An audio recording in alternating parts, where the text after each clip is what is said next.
All right, we're a little bit wet. What's going on? Welcome back to the basement. Amron, like I said, slightly wet here, but we're gathered here today. We have a high stakes draft at 10 p.m. So what we're going to do is we have a little bit of a warm-up BBM going on right now. Wow, the glasses are fogging up. We have a little bit of a warm-up right now. A BBM over on Underdog Fantasy. I figured that we'd run this. We'll start it up. And by the time it finishes, we'll be able to hop into our high-stakes fantasy football draft. We have a lot to talk about. Players were cut today. Kyren Williams returning punts. Let me throw this up on the screen. And then we'll get right into it, huh? All right. All right, we got the 101 as well. We took McCaffrey up top. The rest of the draft has gone CeeDee Lamb, Jamar Chase, Tyreek Hill, Amon-Ra St. Brown, Jefferson, Breece, Bijan, A.J. Brown, Marv, Garrett Wilson, Saquon, Debo, Puka, Drake London. Nothing all that crazy, of course. This is a Best Ball Mania draft over on Underdog Fantasy. If you are not familiar, make sure you check them out. I have a link in the description and the live chat right now pinned at the top. When you go there, they will match your first deposit up to $1,000 with promo code RON, and you can hop in these drafts with us all summer long. How are we doing? How are we? I'm going to get the chat pulled up here in a second.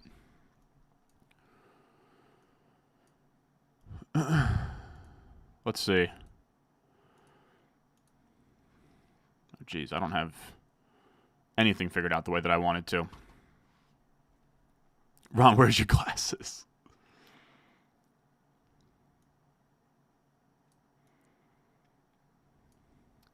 All right, who do we got in here? What's up? What's up? How are we? Make sure if you're coming in, leave a like, subscribe, all that good stuff. We got M Tulip in here. We got Godspeed in here. We got Scott Sherman. We got the Bear. Yeah, the first thing we'll talk about Kyren right in a second here. That Kyren news is no joke. Rip round 2.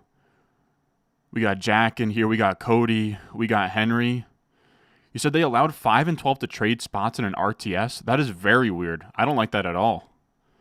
Ron the Goat sending love from Toronto. Hell yeah. Let's go. We got Skillio in here. You're about to ask? No, come on, man. I'm trying to tell you guys, if you look up and the calendar says August, or if you look up and NFL kickoff hasn't happened yet, I will be speaking into this microphone no matter what. And there he is, Kyren Williams, the man of the hour. We'll make this pick, and then we'll talk some Kyren. What are you going to go, Don Moni? Let's see. He goes Devontae. We'll go Neighbors. I hate this pick so much. We're going to go Ayuk as well. We might as well make a bet on the 49ers with McCaffrey. So here's where I'm at with the Kyren Williams stuff. Should I pull up the tweet? Pretty much there's a report right now. There's a report right now that Kyren Williams is returning punts.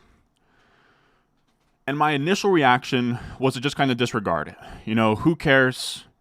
Returning punts, not a big deal. We just care about what happens between the lines. But it gives us some insight into how they probably view the backfield right now, and I don't think it's good for Kyren Williams. So personally in my rankings, even though I have drafted Kyren Williams as high as middle of the second round this summer for $350, right? I eat at my own restaurant, so the rankings I give you guys, I use myself.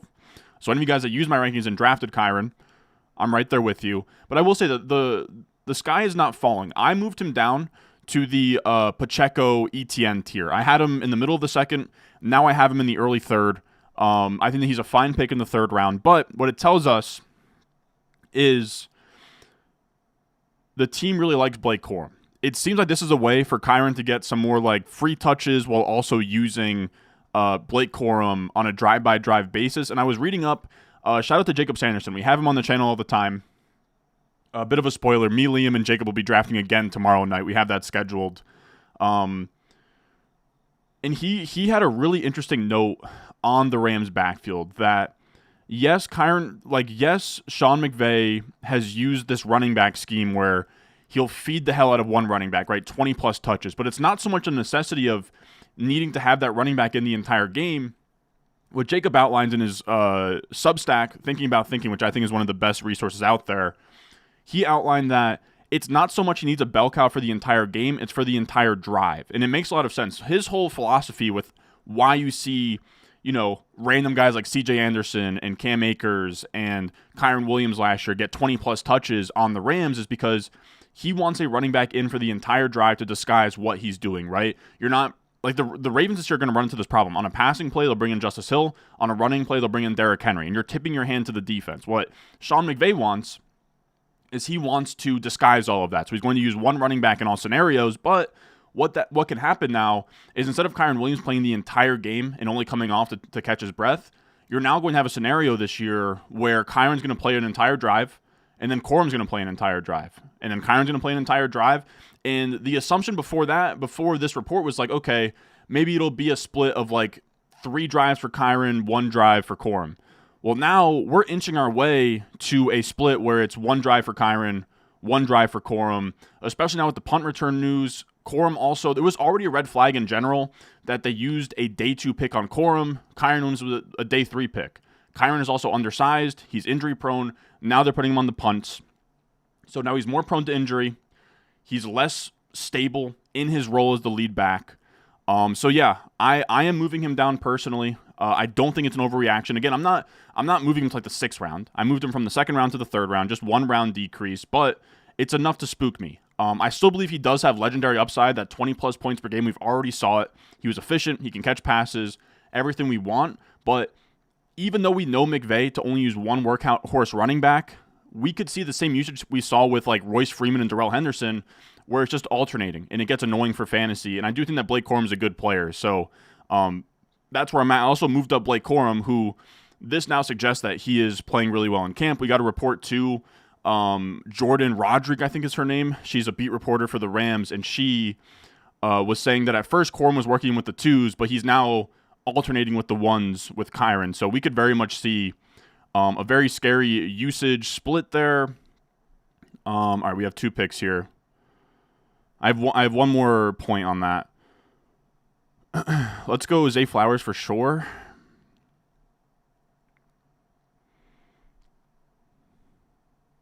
And let's go McBride. And then, so here's the last thing that I'll say about this is Kyren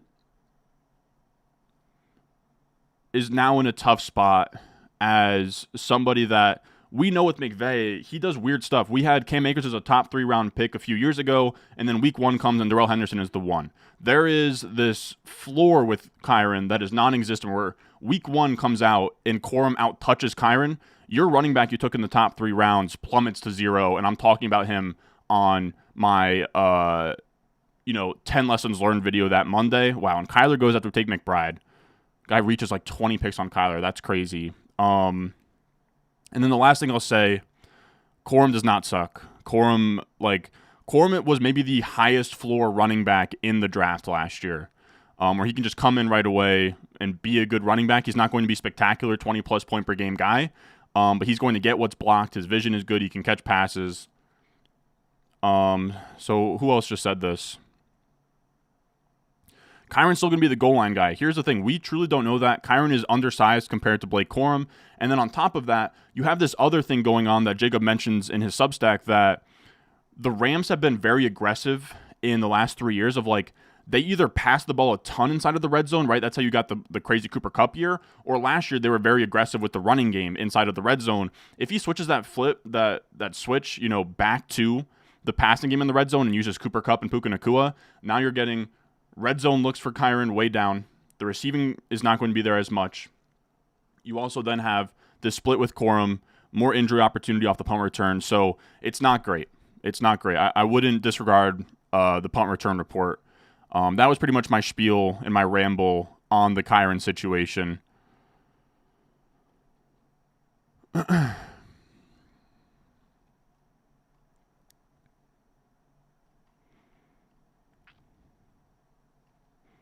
right, moving on now. Unless if anybody has other questions here. Yeah, like the chat. Mr. August is here. Yes, sir. We got a super chat. Hey, Ron, would it be a bad idea to take Cooper Kupp and Puka Nacua in a 2 wide receiver 1 flex? I'd probably shy away from it, but if it was like a crazy value, let's say I get Puka in the first round, let's say I take him at like 112, and then Kupp comes back to me at the 312, I'd have a really tough time turning Kupp down there. But I would not I wouldn't aim for it. Yeah, exactly. Corum was literally the best red zone running back last year. He was really good, dude. I was on the Alabama side of the Rose Bowl, and in OT he just rips one to the house. He was in a franchise, or not franchise, a program in Michigan that's like as storied and historic as Michigan. Like Blake Corum is arguably the greatest running back ever to go there.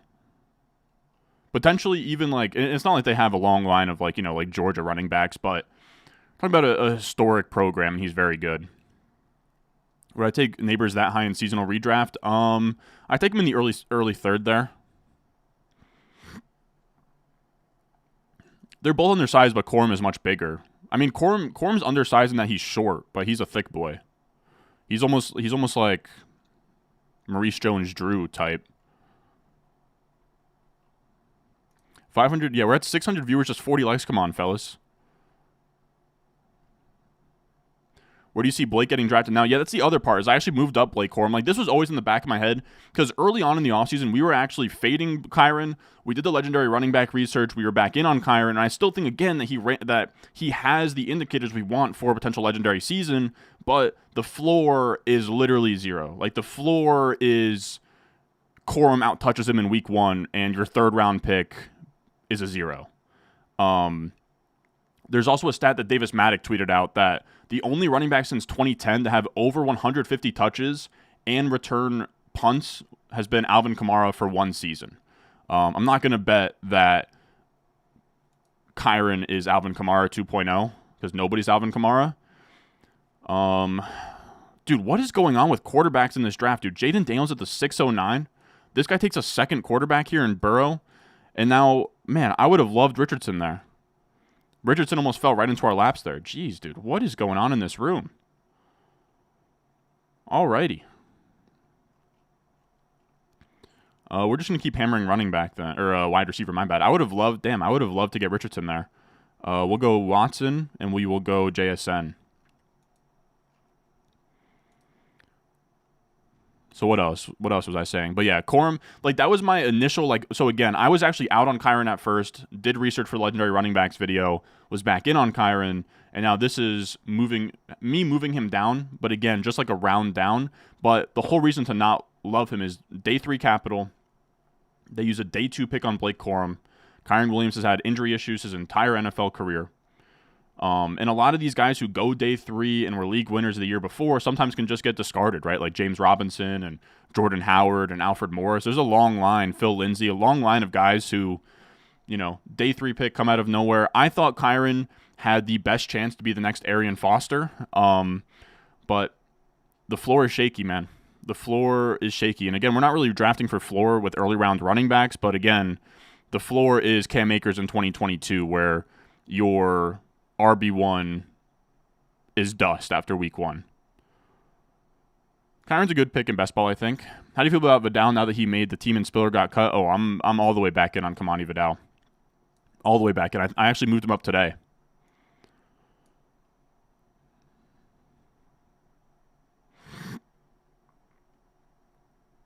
You have Corum in the Devy League. Blake's now your RB32 ahead of Pollard and Dowdle. I moved him just behind Devin Singletary in that same range. Exactly. Kyren, yeah, he's never stayed healthy. He said he inevitably misses a couple games this year. And the scary part, too, that I was also concerned about with the Corum thing is, again, I think Corum's an actual good player. I just figured that he was much more of Kyren's our lead guy, but it now seems like it could just be an even split and they alternate drives. And the other scary scenario is that Kyren gets hurt. Corum is the 90% opportunity share workhorse, and he plays so well that he then takes the RB1 slot, and Kyren is behind him. Like, again, there's a lot of downside scenarios for Kyren now. Worthy at 409. Yeah, this is a really weird draft, man. Worthy goes 409. We see pick 51 Kyler, pick 69 Jaden Daniels. Very crazy. Now, I will say as well, I did want to touch on, I know that the title says high stakes draft.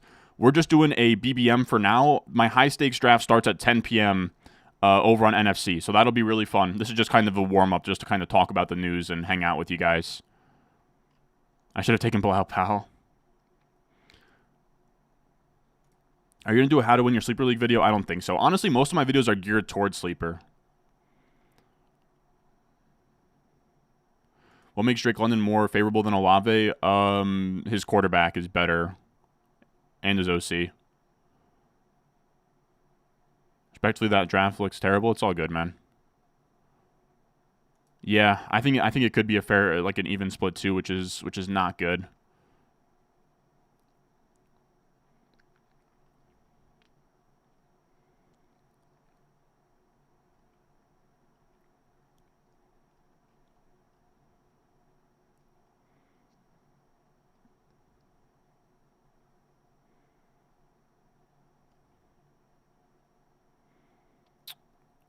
What if Kyren and Corum are HN and Mostert from last year? Maybe. That you'd be. I don't know. It's possible, but I don't think anyone's matching like what HN did last year, and like also like Mostert scored 21 touchdowns after never scoring double-digit touchdowns in his career, and then HN had the highest, yards per carry of all time. Said first time catching me live. What's up, man?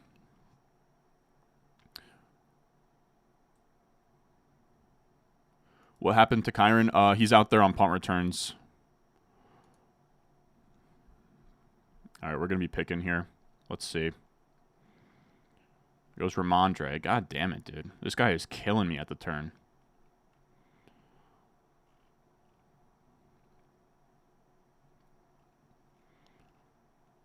Oh, man, I don't like this draft slot at all. Let's do Warren. Jeez, the way that running back, just the way that the quarterbacks went in this draft are so brutal. We're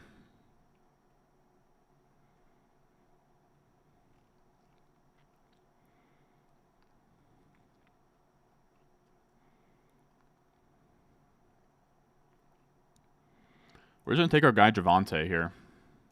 I don't know. He just feels very mispriced on this site, on Underdog. So that's now 3 running backs in the running back room. All right. I wasn't crazy about that term, but I think we did fine. Yeah, all right. So if you want to know how we started this draft, we started McCaffrey 101, then Malik Neighbors, Brandon Ayuk, Zay Flowers, Trey McBride, hoping for Kyler, but this guy took Kyler literally 2 picks after us, like 20 picks ahead of ADP, just to then take Burrow. I'm still mad about that if you cannot tell. Then we went Christian Watson. Jordan Love, of course, didn't come back to us. And then we also went JSN. And then kind of got locked out of receiver at this 8-9 turn. Not that we really needed a receiver, but we got locked out so hard on quarterbacks that there was just nothing that could have been done.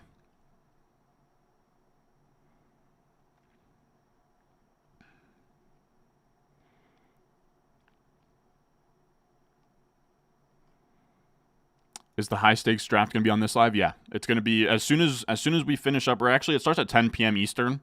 So what, in the next 22 minutes? I'm hoping that we finish this draft before it starts. We'll see.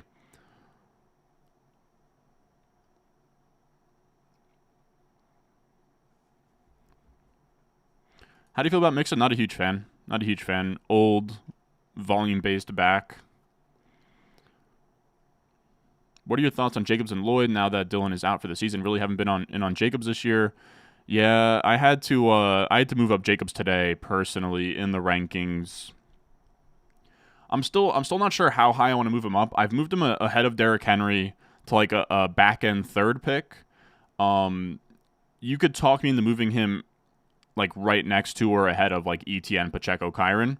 But yeah, I mean, if he's the lead back on a Green Bay offense, he should be really good. But there's also no guarantee that his efficiency bounces back, and he could be kind of like a Pollard from last year. Like that. That's the downside case. People aren't going to like that I said that out loud, but that's the downside case. And I'm not sure he has, true legendary upside, but we'll see. Maybe 20 plus points per game. I don't know. He'd have to have like his 2022 year on a better offense. Just, I guess it's possible.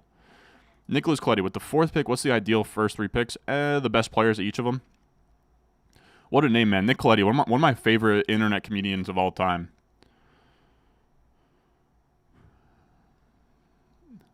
I get this question all the time. Did you use the super chat on it? How do you feel about Anthony Richardson and Jonathan Taylor stack? I wouldn't go out of my way to do it, but I think if you're telling me that you're, like, again, I wouldn't even really call it a stack, and it's not something I aim to do, but if you're in a home league draft and you take JT early, and then Richardson comes back to you and you really want him, you can absolutely take him, but I really wouldn't call it a stack. I will say, I genuinely do think that you can have 2 players on the same team in any tandem on your team. But again, I wouldn't go out of my way to do it. Is it wild? I want Sam Laporta and Trey McBride as my flex. It's absolutely wild. If it's not tight end premium, I don't want a tight end in my flex. Can you post a top 50 running back and top 50 wide receiver rankings this week? I got a surprise for you tomorrow and the next day. Those are the next 2 videos we got coming out. Nothing better than a Tuesday night watching Mr. August in a high stakes draft. Hell yeah, man.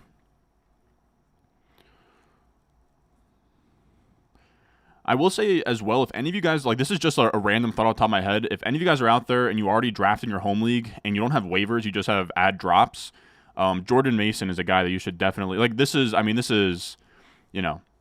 most casual fantasy advice I can give. But if you're in a casual league, like an office league, I imagine Jordan Mason's probably hanging out there on waivers. And with Elijah Mitchell out for the season, Jordan Mason's definitely a nice pickup. But if you're watching me live, you probably know that, but just wanted to put that out there. How high are you on Rashi? I got him as like a 3-4 turn pick.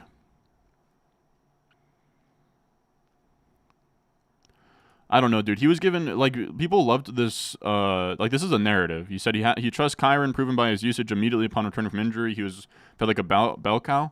I mean, there was no one else in the backfield, man. It was Royce Freeman and it was Darrell Henderson, like, both guys who suck.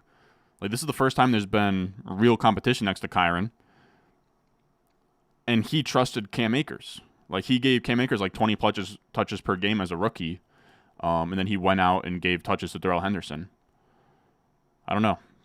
Outside of Gurley, McVay's been very weird about running backs. And I would be hesitant to say a day 3 back that only has like a stretch of 12 games of usage with McVay, I'd be skeptical to say that, like, he is very much locked in. And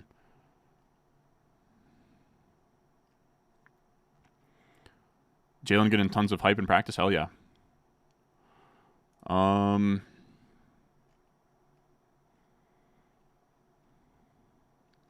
love to take a quarterback, but none of these make sense for me.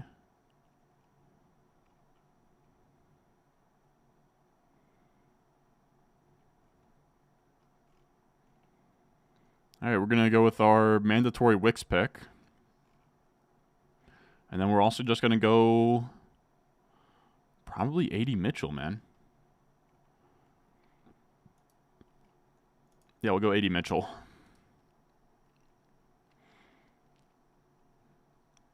I think we're making good time. We'll see.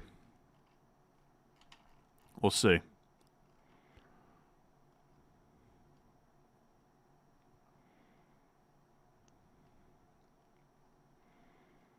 All right, what else? I feel like, I don't know. I'm trying to get caught up with you guys right now. It is pretty funny that we get so many viewers in here that, like, I struggle to keep up. Let's see. Convinced quarterback tight end stack is the move this year? I guess. I also feel like I answer a ton of these, and then, like, maybe you guys just repeated them in chat, and then I'm behind. I don't know. What happened to Mitchell? He got put on a season-ending IR today. Different discussion, but any college football games you're looking forward to this weekend? Colorado, North Dakota State is going to be fun. And then the West Virginia, is it West Virginia, Penn State? Those are the 2 that I'm looking for. Where do you have Jordan Mason now? Didn't see you mention him in the Patreon update today. Damn, I thought I mentioned him, but if I didn't, I moved him a good bit up. I moved him up to like Tyler Algier area of just like priority handcuffs.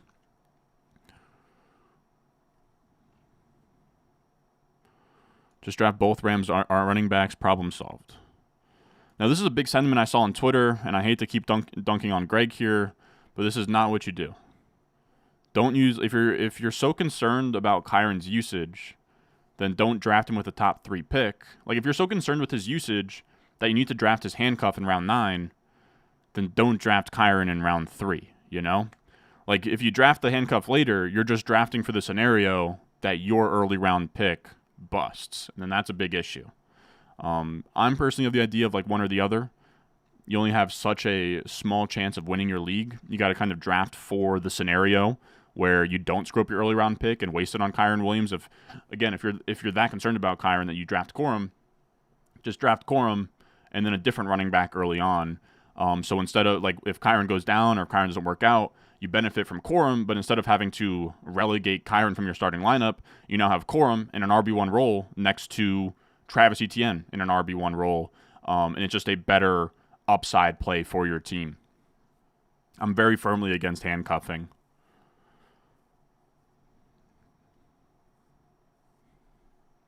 You still feeling good about Wicks? Oh yeah, my bags are heavy and they continue to get heavier. Are we gonna get a Ron Stewart contest on Underdog like the Flock has? If I get the 200,000 subscribers, maybe. McVay usually doesn't do a split. He usually just runs one. I mean, he ran a split with Royce Freeman and Darrell Henderson last year. He's only run one because he's never had 2 actual good running backs. He usually runs a running back for the entire drive, is what I was trying to say earlier. Is that he'll run a running back for the entire drive. There's no reason to have one for the entire game because his idea is that he's just trying to disguise if he's running it or passing it. And if he has 2 running backs he likes that he can keep fresh and play for the entire drive, there's very much a scenario where he just alternates them.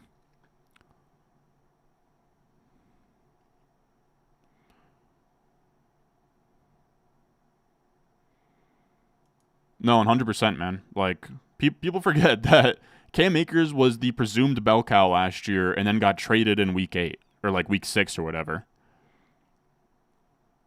McVay gets very weird about these running backs. You can talk yourself into them liking Kyren the human being or trusting him or whatever.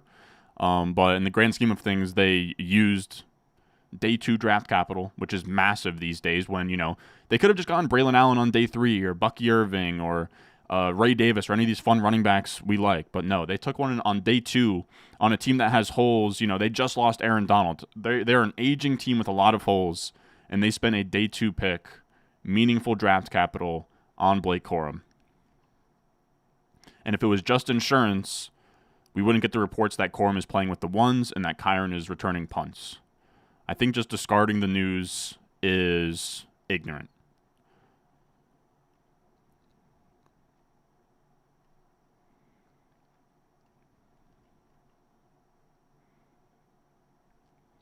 Got a super chat from M Tulip here. Make a 2023-2024 reflection video. Learnings from it. I did that last year, or like I did like after the season wrapped. I did top 10 lessons learned from the 2023 season, I believe. Just nobody saw it. By that time in the year, it's so funny. Everybody wants what do you want to call it? Accountability in like a video of like, oh, your hits and misses, and then we do it, but everyone's checked out by week 17.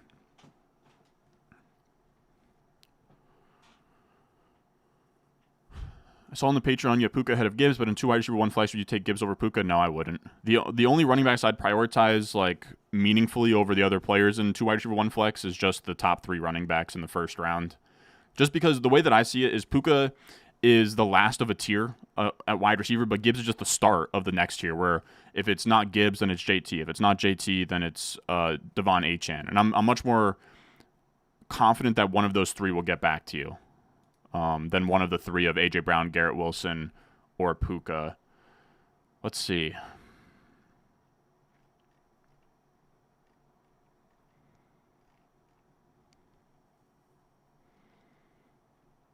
They're daring us to take a running back here, man. We're going to go unstacked Herbert. I just don't care. I think that Herbert is one of the more mispriced players right now. And then I'll take I'm debating taking a falling Nick Chubb. I don't even really like Nick Chubb, but I do think our running back room is built to handle his zeros early on, right? We literally have McCaffrey. I don't draft a lot of Chubb either. No, I'm not going. I'm going to do Algier.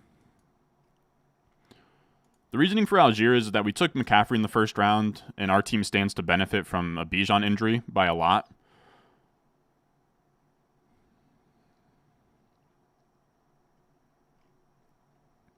Brandon Gianascoli.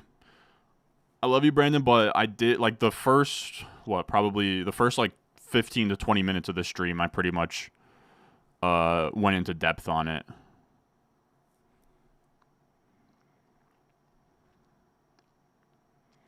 Looking forward to Notre Dame, Texas A&M, and Clemson, Georgia. Oh, yeah, those are good games, too. Oh, I did mention Mason. Okay, good. I thought I did.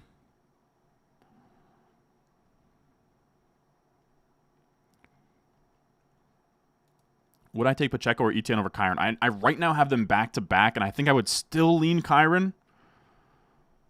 I don't know. I got to think about it in the morning. I would still lean Kyren there because I really do think that Kyren has higher upside than both of those backs, but the floor is shaky.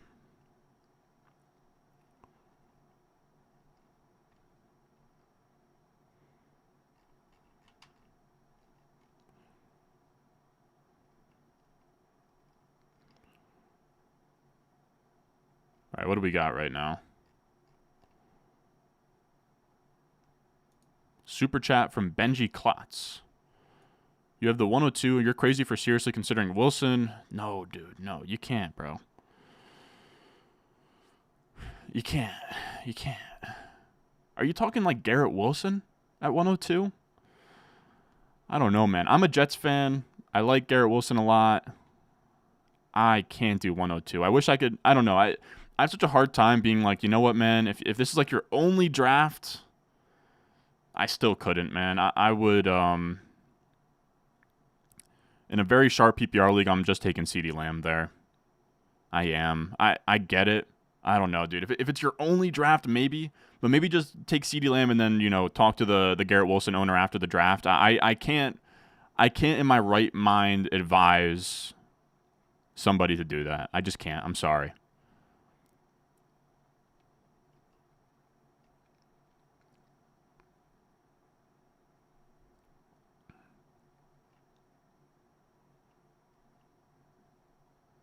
What else we got in here? How high are we on Jacobs after the Dillon thing? I touched on this earlier, but I now have Jacobs ahead of Derrick Henry in the same tier as like Etienne, Pacheco, Kyren in like the third round. We got something else here. 10-team Happy BR 3 flex. 3 flex? What the hell? So Love, Brees, Achane, Collins, Cup, Higgins, DK Rice, Njoku, Warren, Tajay. Yeah, I mean, you crushed it. In a 3 flex league, I guess I kind of like having that many flexes in a 10-man league. But yeah, I'd say you're chilling, man. Would be a little bit... I mean, it's tough. In a 3 flex league, you're not going to be able to really get wide receivers through the flex plus a couple more. But I think instead of like those Warren, Tajay, Charb picks, I would have liked maybe 1 to 2 wide receivers there. But maybe wide receiver dried up, All right, we got 8 minutes until this high-stakes draft. I think that I have mistimed this yet again. We shall see, though. God, man, we're not getting a single quarterback stack to come back to us here.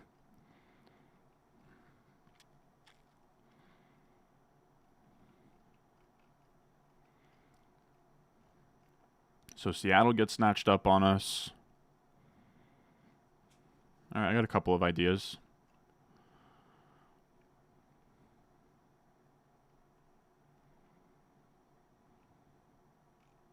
So we're for sure taking Hunter Henry.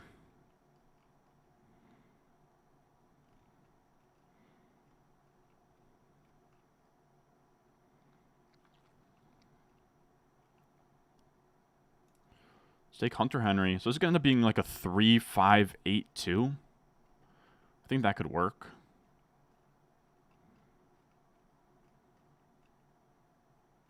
Could talk me into a 3-4-9-2 as well. Let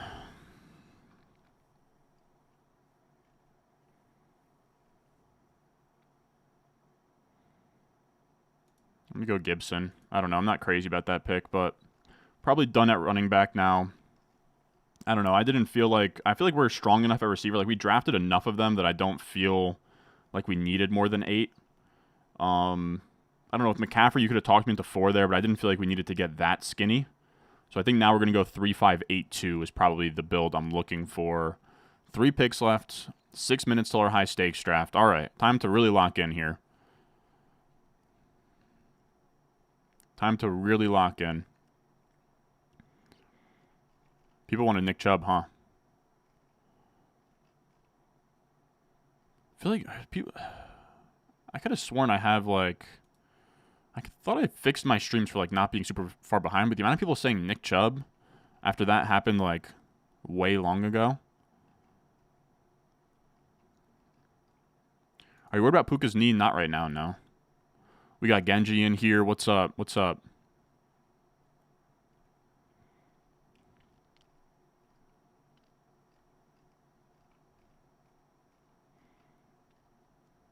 Oh, 2-3 turn? What do you mean?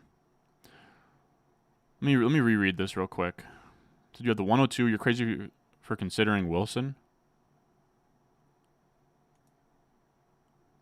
Oh, at the 2-3 turn? I don't know. I feel like I recognize your name from the Patreon. I would just take, you know, the best players I have ranked there. It's just tough to say without knowing, but I mean, my biggest targets almost always at the 2-3 turn are Achane and Nico Collins.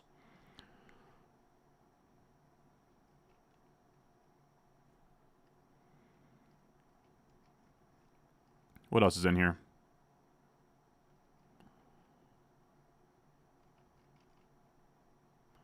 Late streamer ending after this one. We're going to be hopping into a high stakes draft here, literally in seconds.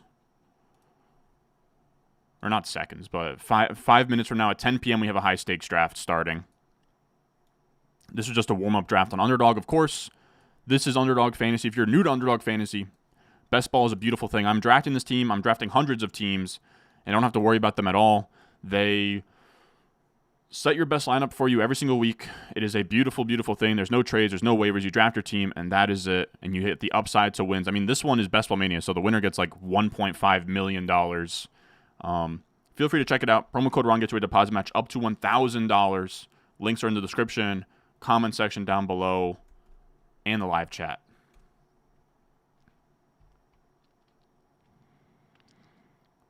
What is the format for the high stakes league? It's going to be 3 wide receivers, 1 flex, full PPR. We're going to make this pick at the turn here, and then we're going to switch over, I think is the play. I'm pulling up the stream on another screen because I'm getting annoyed that I'm not seeing the most recent chats right now. Actually, I am. I'm kind of seeing the most recent chats. It's like slightly behind. We're fine. How much does the winner get for what? Underdog or high stakes? High stakes winner, it's $350 to join. So it's $350. And then it is you get like $1,500 for winning your individual league, but it's really more for the upside of the tournament. It's a week like 1 through 14 thing. You try to win your league, and then all the teams that make the playoffs go into a big tournament, and then you try and win the tournament for like, you know, I think there's like $250,000 up top.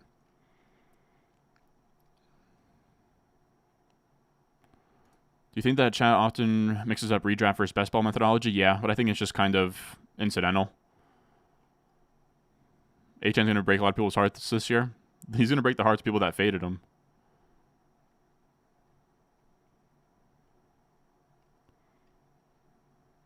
Not thinking Pacheco over Neighbors is crazy? I don't think so. On this format where you can get ETN in the 4th and a bunch of values at running back, I don't need it. All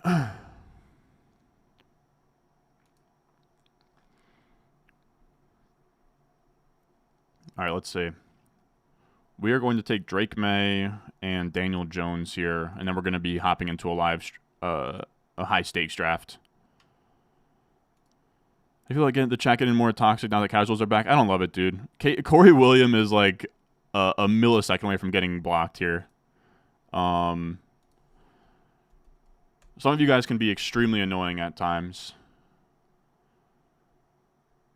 Like, it is very funny. I do not owe anybody a damn thing.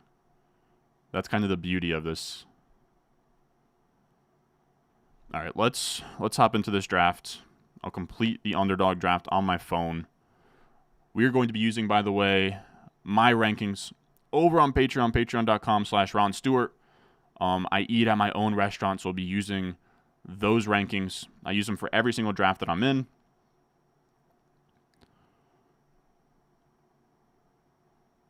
Let's get this set up real quick. All right, here we go. This should be a decent way to see it. We are at the 10 spot in a third round reversal. Let's also pull up the draft room here. All right, perfect. Now we're good to go. I'll make that pick on underdog when I remember to. All right, my bad, fellas. I'm going to get back to chats in a second here. I just have to pull up my rankings and stuff.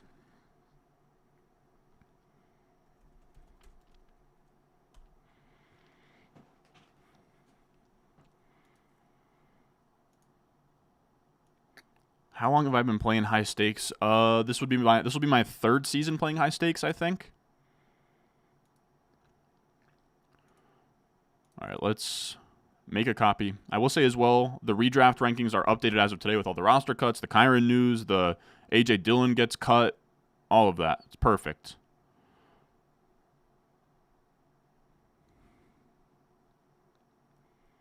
All right, so here's this. Next thing I need to do. Hopefully nothing crazy is happening in this draft so far. Nothing really. Bijan, McCaffrey goes. Tyreek Hill, CeeDee Lamb. This is, for everyone that's wondering, it is a full PPR. 3 wide receiver, 1 flex. Third round reversal. 6-point passing touchdowns. No trades. It's a managed league, so you have to set your lineup every week.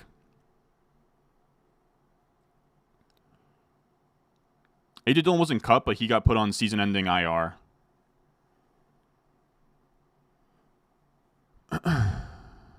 All right. So now we have my rankings pulled up. We have NFC ADP pulled up. There goes J. Jeff. I will be taking one of A.J. Brown or Garrett Wilson here. That's pretty much how it goes. Whoever you want, buddy. He takes A.J. Brown, and we will be taking my first Garrett Wilson share. This is honestly who I've been hoping to get. My 2 guys so far in the first round that I haven't been able to get a share of yet have been Garrett Wilson and Bijan Robinson. So I'm actually very stoked to get Garrett Wilson there, as much as I don't really love the 10 spot. But third round reversal should be fun, and we should get a nice value to come back to us. We'll see. But, god damn it. I just explained it, man. Yep. I do every year. We'll be looking through how we end up doing. So Jamar Chase goes, Amon-Ra St. Brown went, Jefferson, A.J. Brown.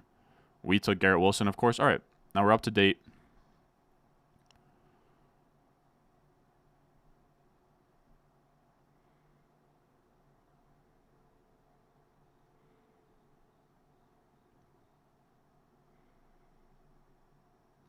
Now I'm just pulling up ADP, and then we'll be good to go. This guy's taking a long time. Oh my goodness, this guy is not here, so they're pausing the draft for him. We always see such funny things in these drafts. People get backseats, people get the draft paused for them because they're not in the room. This is where we're at, man. This is where we're at. The whole thing's getting paused because this guy is not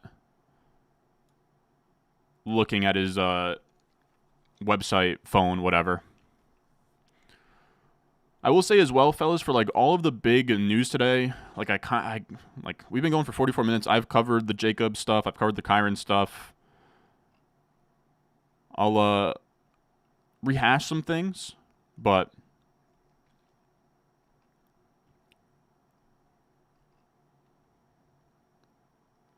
no trades feels a little restrictive for my taste. Ruins the fun.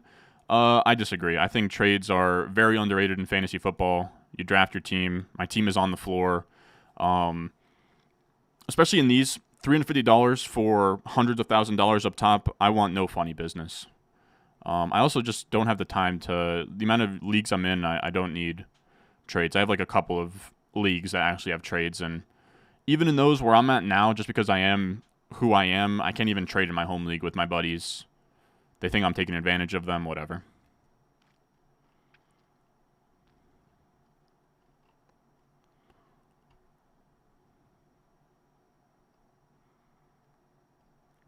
Yeah, where Kyren goes is going to be interesting.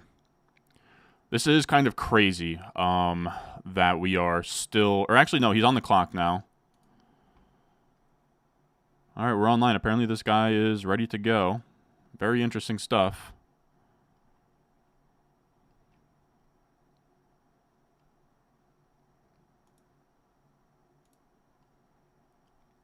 You see Royce Freeman got cut? Yeah.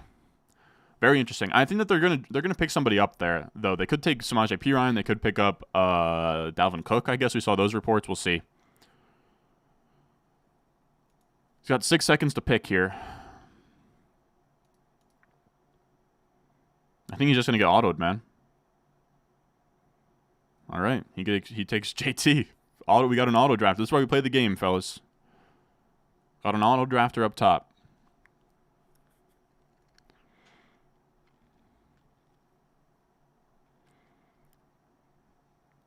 Yep, Josh Jacobs. A.J. Dillon out for the season, and Lloyd on IR to start the year, so Jacobs kind of wheels up. So we got some Super Chats. Did I already answer this one? No, we got a Super Chat from Scott Butcher here. 12-team full PBR, 2 wide receiver, 1 flex. You got Caleb Achane, Javonte, A.J. Brown, Moore. I mean, yeah, sick team. I do always find these interesting. I love you guys. I appreciate the Super Chats, but it's like,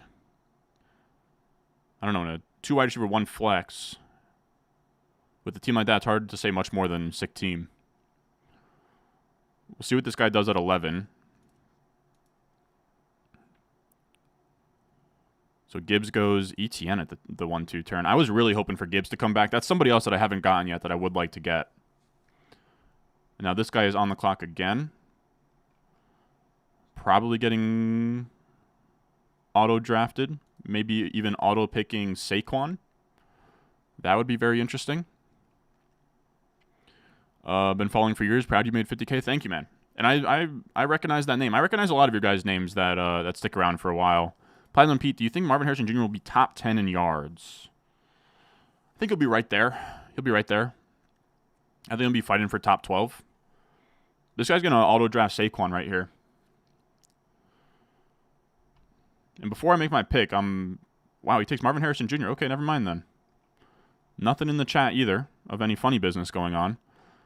We are going to take another... I mean, we have so much Puka, fellas, but like... I got,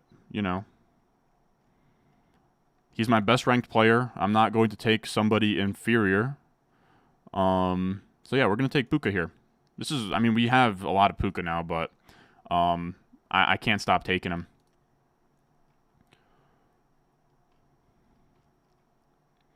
I dare you to not take HN. Well, I'm hoping that he comes back. We'll see. Third round reversal, maybe. These Patreon updates coming fast. I love it. Yeah, I'm trying to keep him as up to date as possible for you guys. Should be punished with an auto pick. I mean, I don't mind it. It's funny, dude. Some of these guys, like the guy, and the reason why we play this format is because guys with $350 to throw around, usually like don't care a whole lot. Like, you know what I mean? Like, this is $350. Anybody in a $350 draft, this is disposable income for them. Most of the people in these drafts. There goes Olave.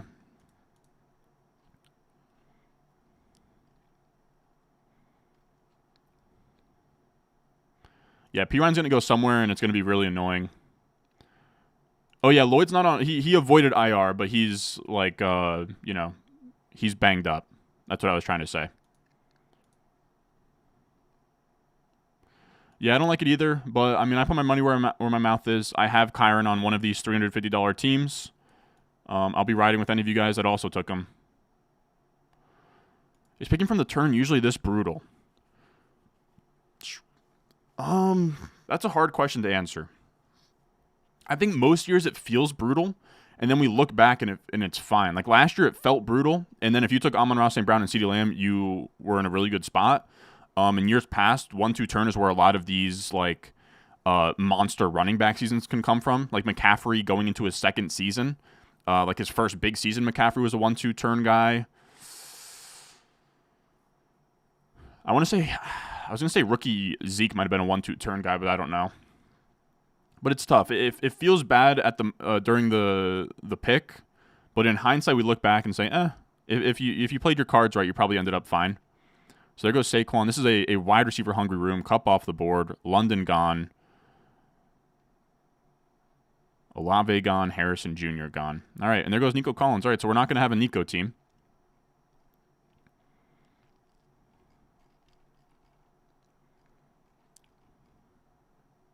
No Puka, please, Ron. Very funny. People are very like, I almost think that people are fading Puka because they just like the trope of like sophomore slump.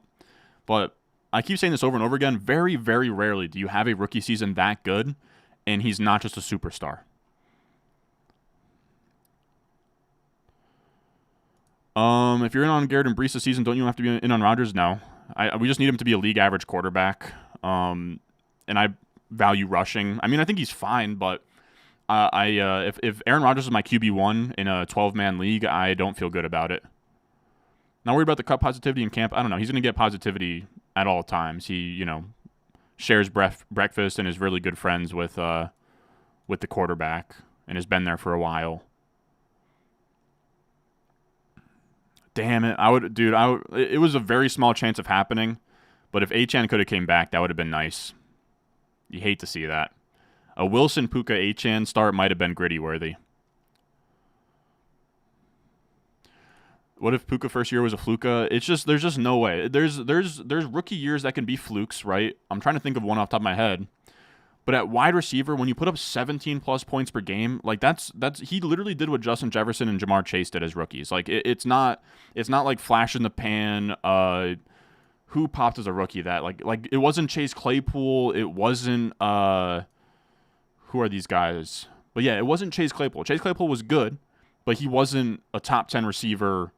1,400 receiving. Like you don't just fuck around and get 1,400 receiving yards, man. All right, there goes Pittman.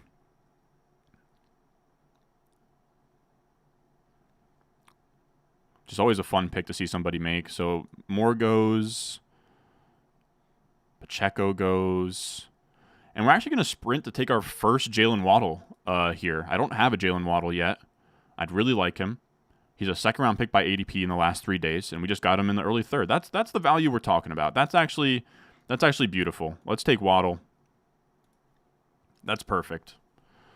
All right. That's actually really nice.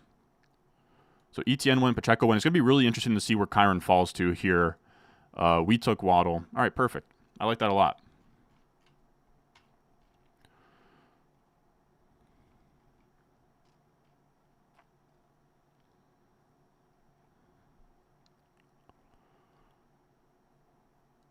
I mean, Christian Watson, sure, but Christian Watson, like we're talking 1,400 receiving yards. Like it's not just he popped. Like he was a monster and outproduced Cooper Kupp on a per route basis last year. Like there is no flash in the pan with Puka.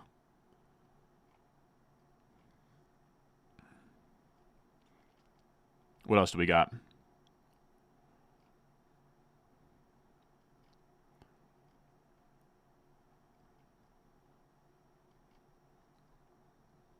Yeah, it's a draft capital thing, I guess. The guy at 3 is a shark on NFC for multiple sports. Interesting. His name is Katsarumpus.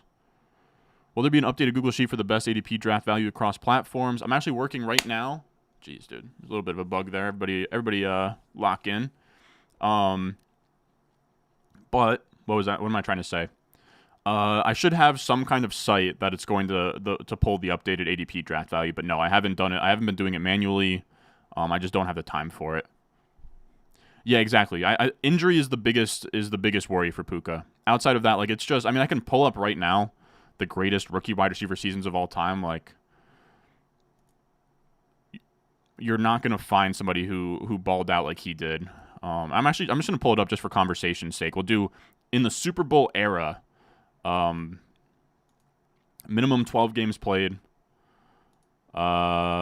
Best rookie point per game season ever at wide receiver.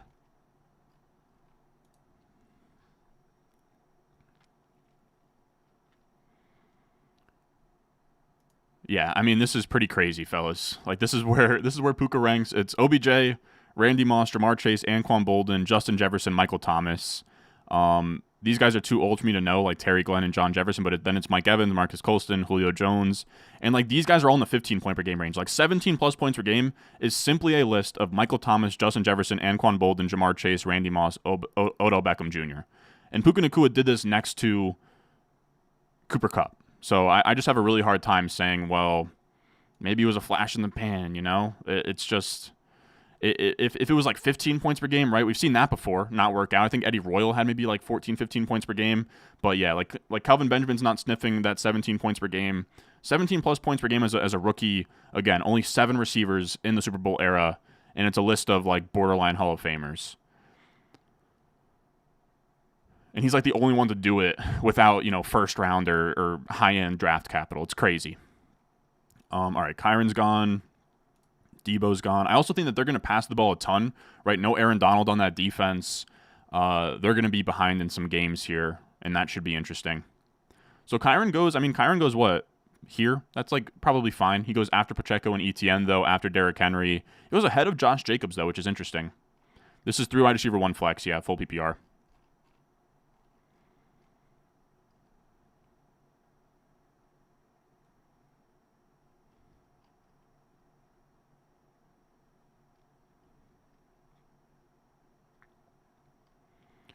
Why Waddle over Rice? I don't think that Rice deserves to be that high. I have Rice as like a 3-4 turn. I just really like Waddle. I think his numbers, we talked about it in yesterday's video on the My Guys video, but his per route numbers are wide receiver 1 numbers. People just get very caught up in him being the wide receiver 2 in his offense when he's just a really good player in a really good offense. And in the 3rd round, as my wide receiver 3, I'm very fine taking that. No, Odell's rookie season is one of the best point per game wide receiver seasons of all time as a rookie. It is. I could write a 15-page paper about what OBJ did as a rookie. Oh, dude, we thought Odell Beckham was going to be that guy. Yeah, Waddle is high on that list. Yeah, he's perfect in that scheme. Like it's just like you have Sean McVay. Puka is a known stud. We've seen it now. You can't put that toothpaste back in the tube. That's a saying that I got right. I know I've been butchering those recently.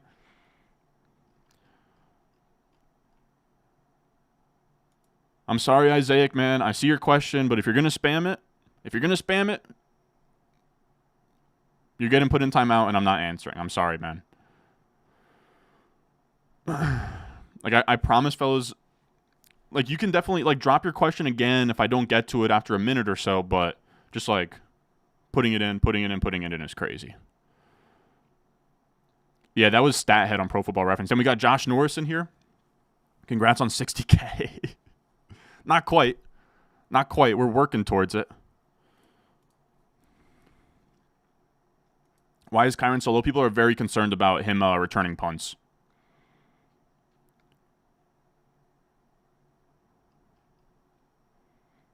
Are these usually best ball drafts? No, this is redraft managed. We did a best ball over on Underdog before this one.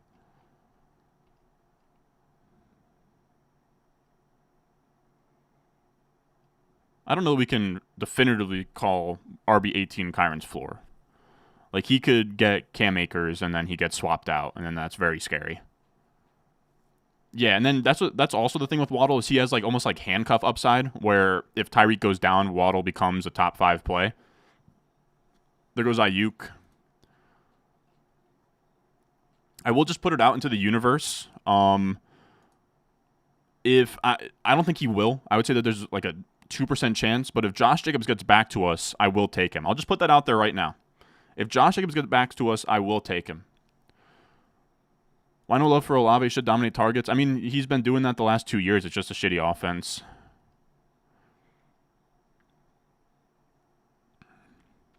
Yeah, dude, Jalen Waddle's per route numbers in terms of like targets per out run, yards per out run, first down per out run, and PFF receiving grade, he was top 10 across all of them. On a per route basis, he was a wide receiver 1 last year. He just left a bunch of games early. And, you know, Odell Beckham's hurt. I think I saw a tweet from Josh today. There's only 4 wide receivers on the active roster for the Dolphins, so it's going to be so consolidated between both Tyreek and Waddle. I think worrying about the depth chart is not the play. So I got a Kelsey Mahomes stack, huh? Good for you. There goes Zay Flowers. Okay.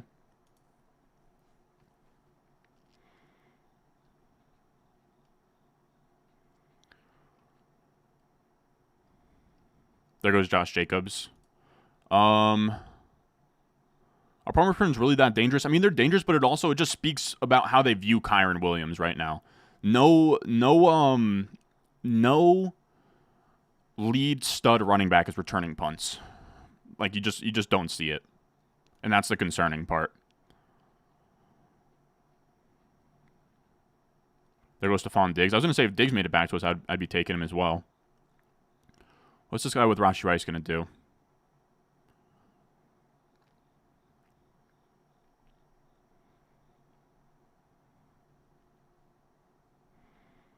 Huh.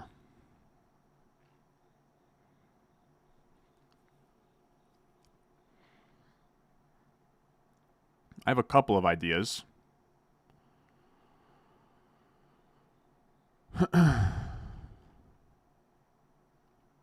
Damn it, James Cook goes. That's what I was debating. I was like, man, maybe this is James Cook time. But I don't think I can do it, and I think I'll just be going with T. Higgins instead. Yeah, we're going to go T. Higgins, and we'll kind of reassess our options on the way back. I think that's what has to happen. I don't know. You could talk me into Andrews or Kincaid, but I don't feel a ton of pressure to. You could talk me into one of the... I mean, we're talking Jalen Hurts here. Yeah, we'll take T. Higgins, and we'll kind of reevaluate things on the way back. That's where I'm at.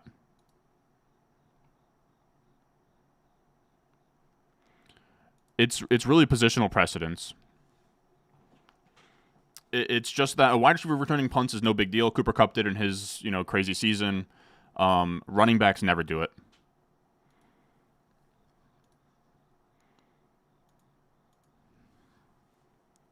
I know people wanted me to fold and take a running back there. It just 3 wide receiver, 1 flex.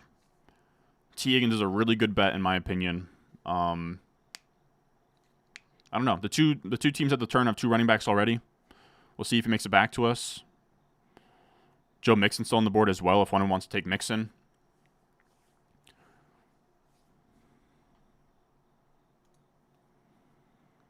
But I will say I'll leave it all on the table here because I don't really care if they hear what I'm looking through. But we're looking through Jalen Hurts, Mark Andrews. Take Mark Andrews. That's a reasonable stack for you. I think it would make a lot of sense, Team 12. But we're looking at Jalen Hurts, Mark Andrews, Ken Walker, Amari Cooper, George Pickens is kind of where we're at here.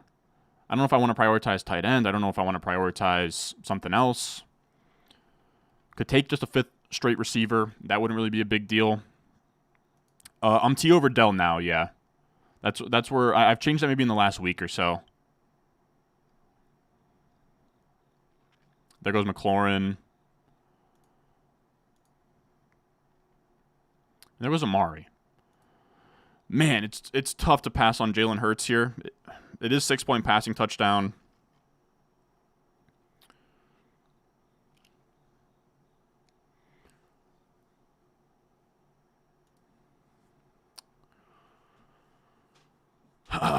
This is a tough one. It's Walker. It's Jalen Hurts. It is a tight end as well. No, we're gonna go Ken Walker. I've been wanting to get him more and more. We can take him as our running back here. I think that makes sense. I know people wanted Hurts, but I don't know. I don't think that it was a necessity there.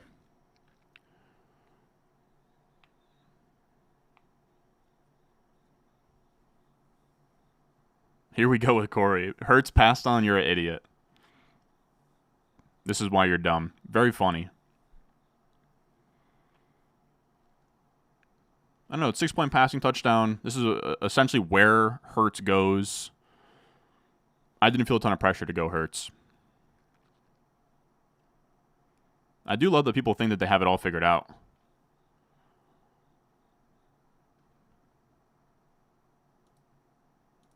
It's like, come on, man. Come on, man. I hate when you guys make me have to remove you from the chat. Like I don't like being that guy. I hate to gas myself up. I've finished 5th overall and won $10,000 in this exact contest. And if you look at ADP from the last 3 days, Hurts goes at pick 47. Walker goes at pick 49. Hurts wasn't like a massive value there. He slips in the 5th round all the time in these leagues. It's a deep starting lineup. There's not really a need to prioritize quarterback. And we're gonna be in a spot where, you know, we take AJ Brown here and we want to get Hurts. I already have a Jalen Hurts team as well. I've been wanting to take Kenneth Walker. I just have a personal rule that if anytime Kenneth Walker finds his way into the 5th round of your fantasy draft, you should probably just take him. That's kind of where I'm at. But it is very funny. I get a lot of comments that hate when I go 0 RB. But it is funny that now the tides are turning that people really wanted me to not take a running back there. I don't know. I get it with Hurts, but in 6-point passing where I don't have the elite, I don't have AJ Brown or Devontae Smith. On a 0 RB team, I would prefer not using Dallas Goedert as my tight end. It's just where I'm at. Yeah, I thought so too. I thought it was very much up in the air. It just wasn't receiver, really. There goes Kincaid. I have a couple of guys I'd really like on the way back.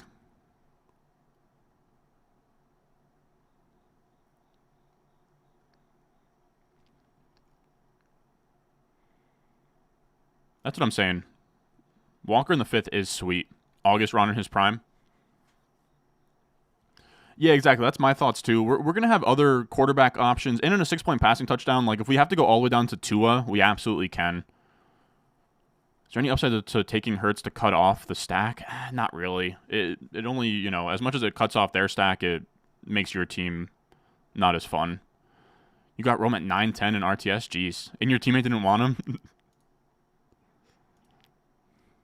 That's great. So Pickens gone. Kirk is gone. Top 5 RB in round 5 is insane. It's just, I mean, we've gotten Mahomes in round 5. Again, it is 6-point passing touchdown, and his ADP is literally 411. Like that, like where I got, like if I was to take Hurts here, that wouldn't have been at like a crazy value. Like that's just where he goes in this format. And you have to remember it's a deeper lineup too, and 3 wide receiver, 1 flex, where that takes points away from your quarterback.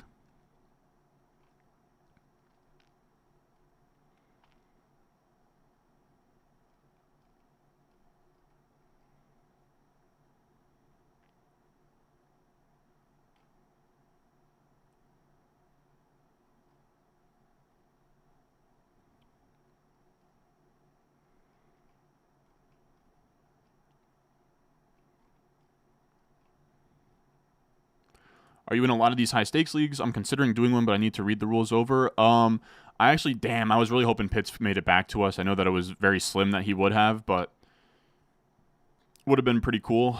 But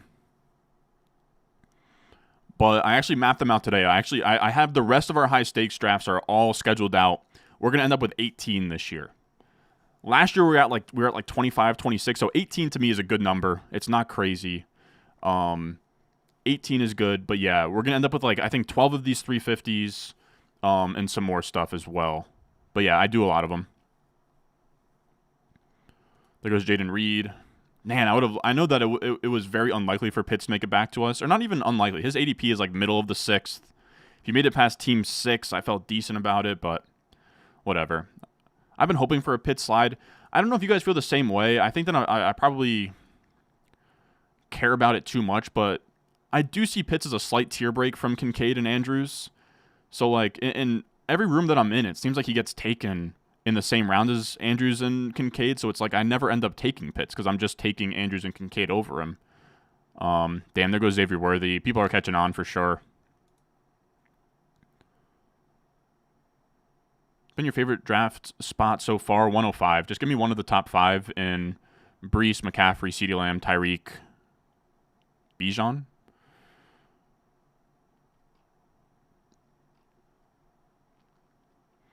All right, so there goes Chris Godwin.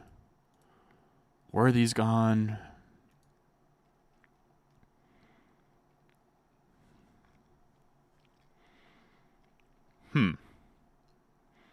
Got a couple of ideas, fellas. Let's see. So now we're in the middle of the 6th round.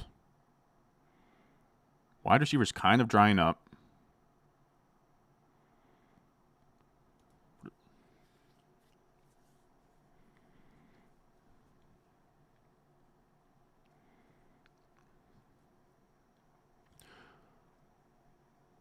We kind of have to decide if we're going to take Joe Burrow. It probably has to be in the 7th round. I am a bit concerned that Team 7 would take Burrow. He has Jamar Chase. He knows that if he wants Burrow, it has to be here. You do still have Stroud and Richardson still on the board, which makes it be like, man, taking Burrow over both of those guys doesn't feel good either.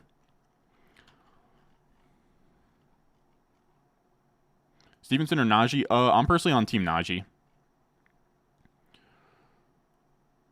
Nah, DJ Moore already went when I was on the clock. This is 3rd round reversal, fellas.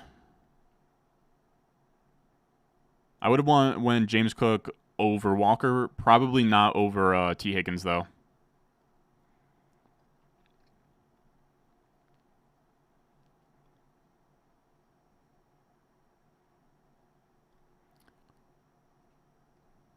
Are you single? Asking for my wife. Yes, I'm single, man. I talk into a microphone about fantasy football in my mother's basement. That's how I can't do Ingram over Pitts, but that's just how I feel.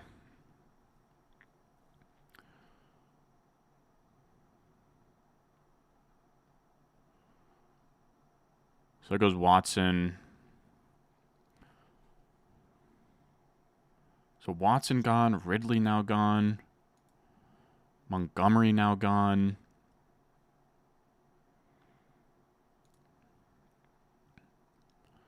I kind of think this has to be Kittle.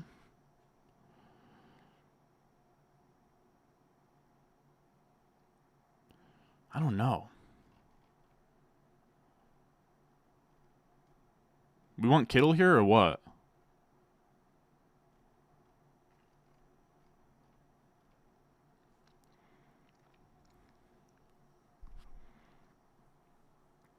Team 9 might take him.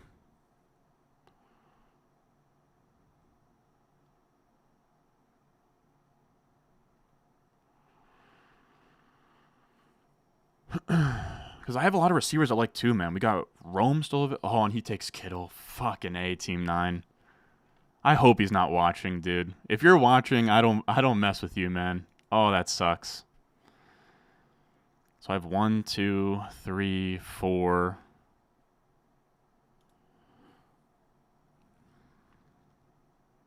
Oh, that sucks.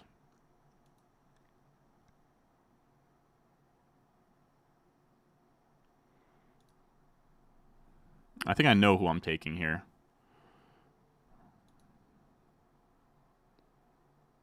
I've been wanting to get more of him as well. Keenan Allen's still on the board. Jeez, dude.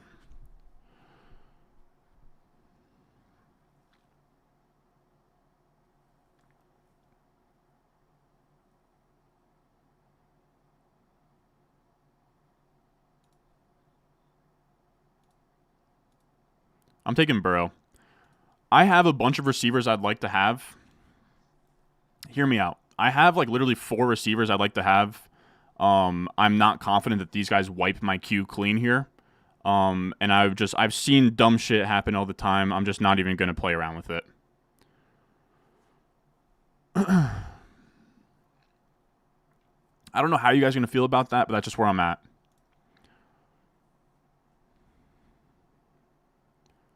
I have literally 1, 2, 3, 4 receivers I'd be completely fine with right now.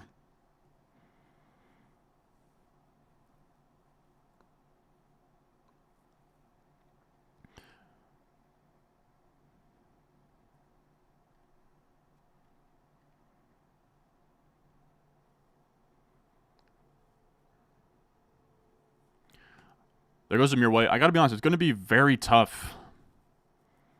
It's going to be very tough to pass on if James Conner comes back to us here, man. James Conner comes back. It's going to be very tough to pass. So here's what I'm looking at, fellas. We got Rome Odunze. Rome Odunze, Keenan Allen, JSN, Brian Thomas Jr., and James Conner. We have a very, very tough decision here. James Conner, Rome Odunze.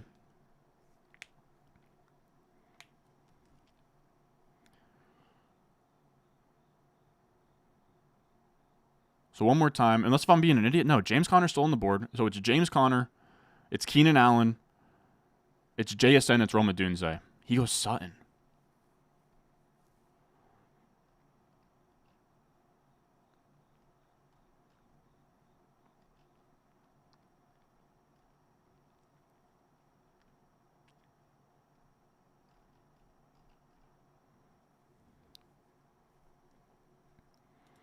Dude, round 7 Keenan Allen is so absurd.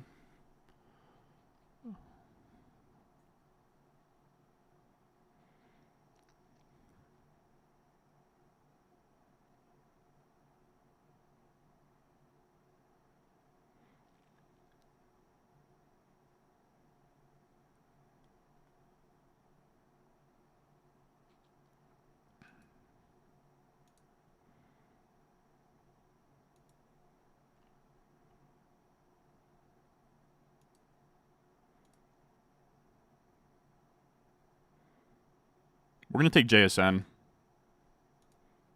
Jeez, that was brutal. That was brutal. I don't know. I already have a ton of Rome. I've been wanting more JSN. Again, I had 4 receivers there in the same tier. That was brutal.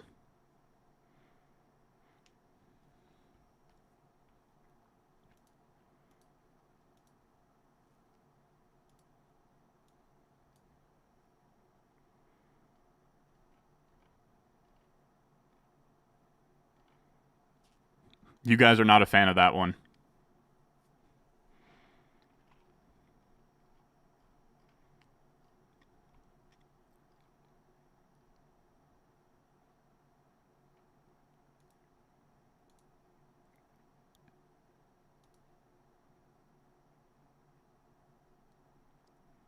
Yeah, I don't know. I kind of, if I could have that back, I think I would take James Conner. That was tough. We were given so many options there, dude. Like I said, we already have a shit ton of Rome. I'm not crazy about Keenan Allen.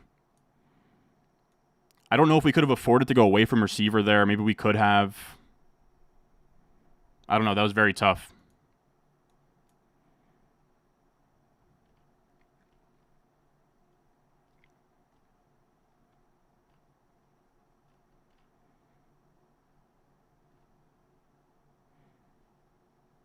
That was super tough.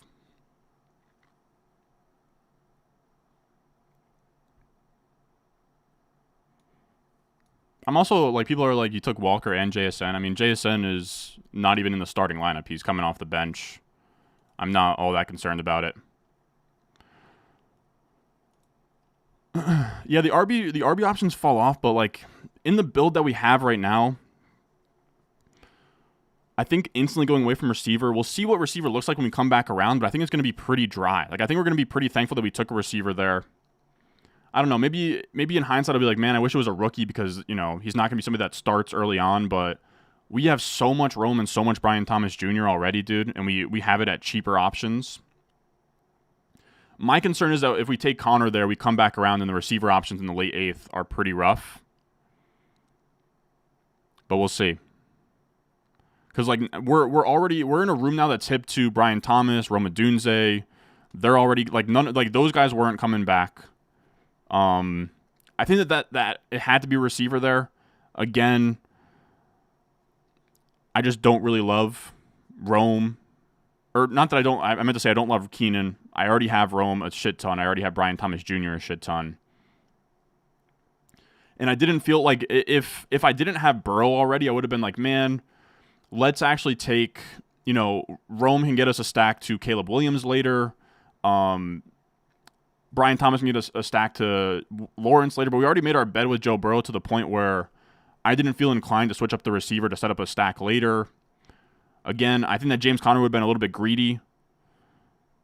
Because then we come back in the 8th round and, like, I guess our wide receiver 5 would have been like maybe Keon Coleman, but he might go by our next pick, and then we just hate the rest of the receivers. And Then all of a sudden we didn't draft enough receivers through 10. We'll see. We'll see. I've been really coming. I don't know how you guys feel about JSN. I've been really coming around on him. I only have one team of JSN. I have way more teams of Odunze and Brian Thomas Jr. So for me, I was just breaking a tie to a player I want more of, and structurally felt like I needed a receiver. I'll be honest though, I do like it's funny because it was an embarrassment of riches there. We just had so many players to pick from between Burrow, the receivers, James Conner. It almost sucks having that many options. Like usually I get up to my pick and it's like there's one player I really want and he got back to us. Okay, we'll take him. But that was really tough. That was really tough.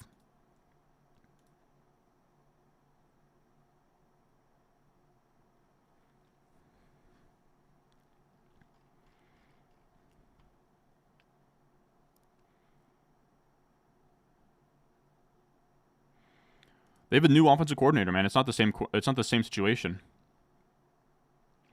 How many wide receivers should you draft through 10 in a 3 wide receiver like 1 flex format? I would want receivers through the flex plus 1 or 2.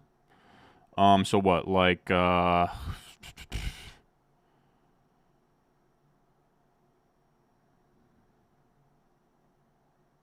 to 6? As in players around him. I mean, Tyler Lockett's a year older and worse. I just don't agree, man. I just don't agree that it's the same situation. It's a new coach. It's a year older into Tyler Lockett's career. I think people are severely underrating JSN, man. I'm not as low on him as you guys are, it seems.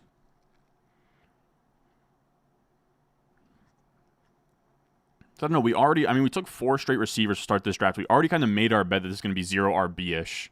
To then get greedy and take a running back there, I don't know. We'll see. If Keon Coleman makes it back, then I think I probably regret what we did there. But yeah, I just didn't see a world where we would get a receiver to come back that we liked. And I already have a shit ton of Keon Coleman anyways. But this now frees us up. We have 5 receivers through 7. And if we don't take another receiver until the double-digit rounds, I literally don't care. So we'll see what comes back.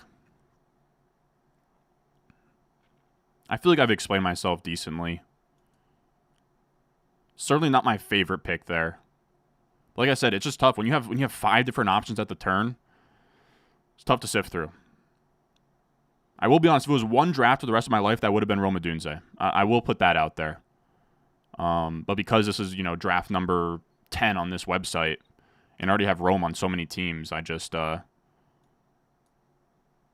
didn't feel like it needed to happen. And I've been seeing in these drafts too, you can go back to the last one we did, like JSN's been going in the 6th round on here.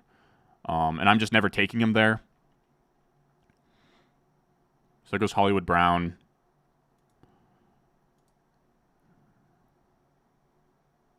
So Swift went, Zamir White went.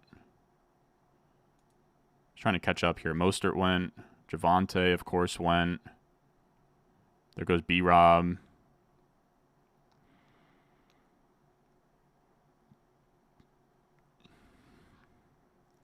We also have to worry about tight end a little bit. Let's see.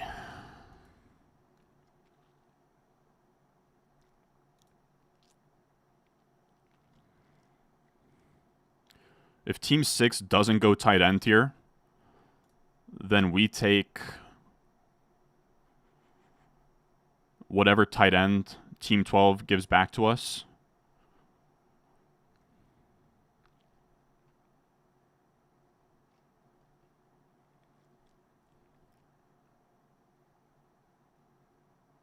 Was going to take Kittle then pass on Ingram. I'm just not as high on Ingram as the market is. I don't see him as in the same tier as Kittle and Ingram. Okay, there was Ferguson. I should have probably mentioned Ferguson when I was talking through tight ends there, but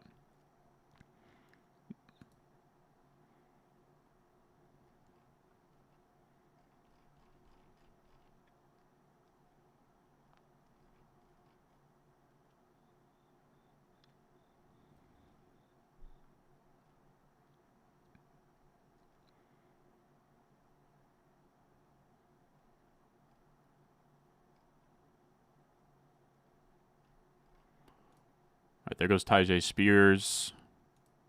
Goes Hop. We're about to be on the board.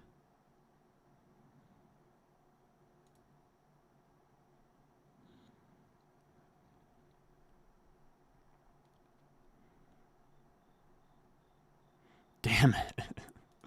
You gotta be kidding me.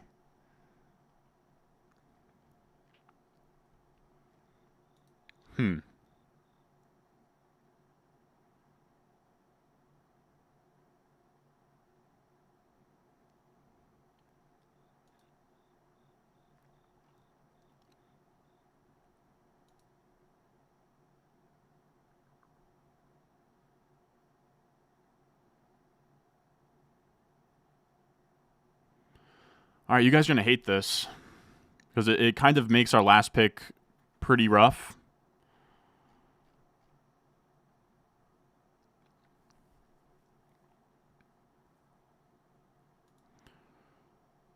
But we're going Keon Coleman. Like I said, you guys are going to hate this. I'm expecting a lot of people to hate how this draft has been going. I will say, knowing what I know now, I do wish if Keon Coleman would make it back to us, I do certainly wish that we went James Conner there. Hate to see that. So now we'll take one of these two tight ends. We're set at receiver. And then we are just going to fire off running backs after this.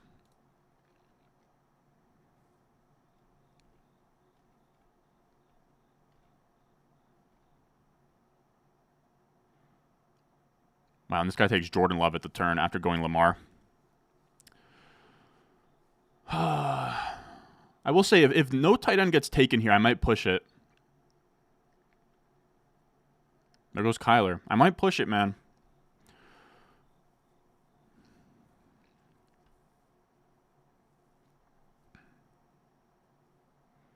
This is what we'll do.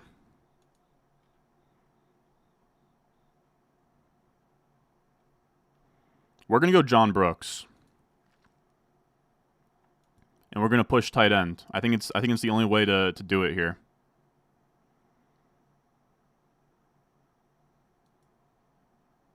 You could talk me to Zach Moss with the Cincinnati stack, but I don't think that it's necessary.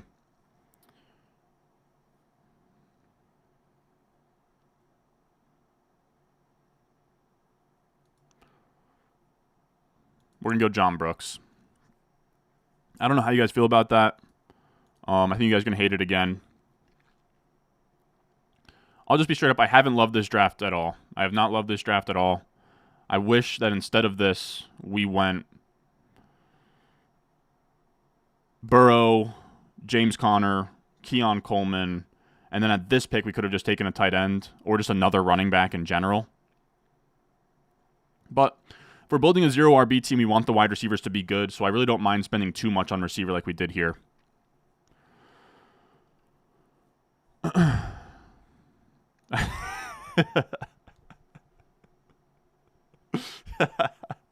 Ron, I think you're doing great, and we're all proud of you. I do appreciate that. Yeah, JSN was a mistake. It was a really tough pick, the JSN one, man, because I had so many guys on the board that I liked. But I think if it was a receiver, I was fine with it being JSN. It just comes down to if you would have preferred James Conner there. But if you preferred James...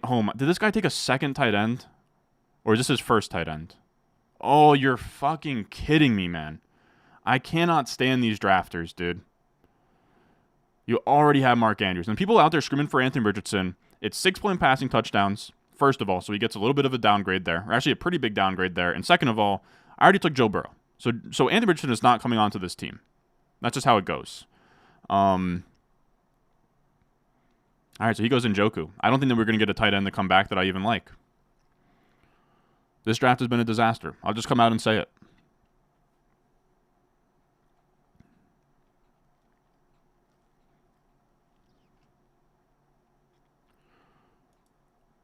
Got Brody, 3 wide receiver, 1 flex. You went Kyler, Brees, Najee, Nico, DJ, Devontae, Rashi, Ferguson. I mean, dude, this is a... Thoughts? I mean, you crushed it. Yeah, that's a beauty, like, hero RB type build. Why does Brooks next to Murray hurt? Fellas, I took Burrow in round 6. Like, I'm not taking another quarterback until late, if anything.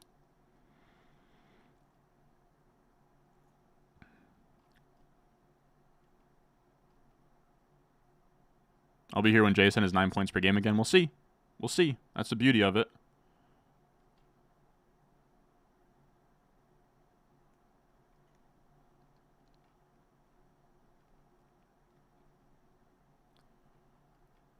I think I'll be all right. We'll see what we can do. Explain the inside of the locker room.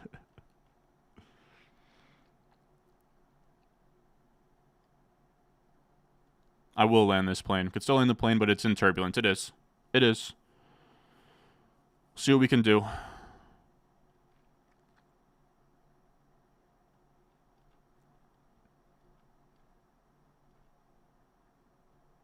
Nah, Pitts is not available. There goes Dak. All right, this could get ugly. We'll see what happens. Team 2 is the one we're really worrying about. He has taken 4 straight running back after 4 straight receivers, huh? Yeah, the JSN pick is the tough one. If we could have JSN back, we go James Conner. And then instead of Keon Coleman, we just take, we take Keon Coleman still, and then instead of Brooks, we end up just taking a tight end. I think we're fine. The Kittle snipe is what sort of sent me into a complete tailwind. I thought for sure he was coming back.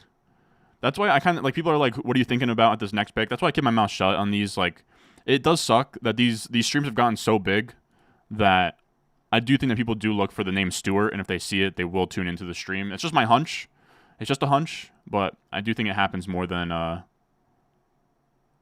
think. Let's see.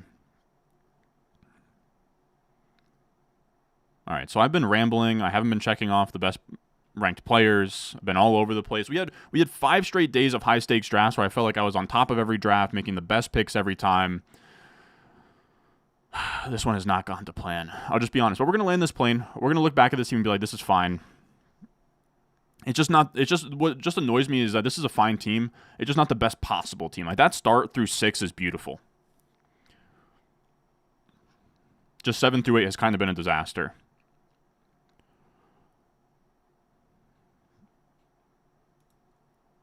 Now, this is where we hope. I don't think it will happen, but this is where we hope. We need him to make it past Team 2. Highly doubt he will. Not going to get my hopes up. Not going to cry about it if it doesn't happen.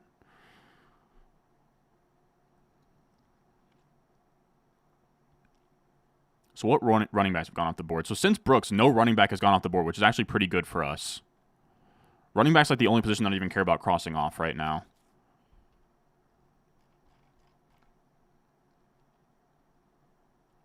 There goes Purdy. Am I worried about my RB2 spot? Yes, but most of my teams I'm worried about my RB2 spot, to be honest with you. There goes Ford. Good pick.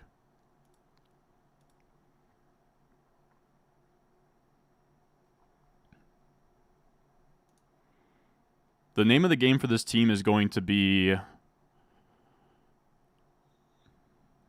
figuring out RB2, but again, that's the name of the game for every team I draft. Or figuring out RB2 until Brooks is startable. So Ford went. All right, only 1 running back since we last picked.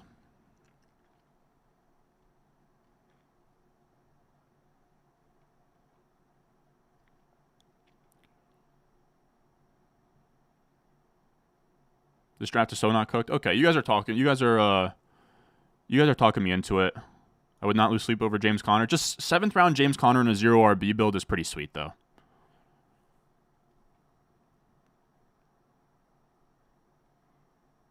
Brooks on the pup, you are trolling. I know he is. He doesn't. This is what's very funny about today is like, wow, and he takes Goddard. Wow. Now, look, that doesn't guarantee us anything because people are out of their freaking mind and they do stuff like what Team 8 did. But there's a chance, all right? There is a chance. And if a certain somebody gets back to us, I will wager a gritty. I'm wagering a gritty. If he gets back, I will reluctantly gritty. I will. And everybody knows who I'm talking about. I will not say it out loud.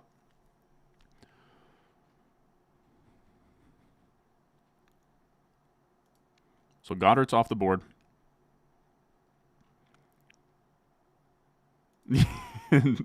Literally the, what is it? I think you should leave.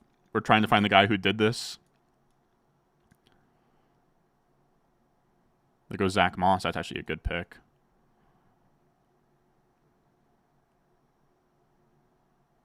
Chubb off the board. This is a managed league.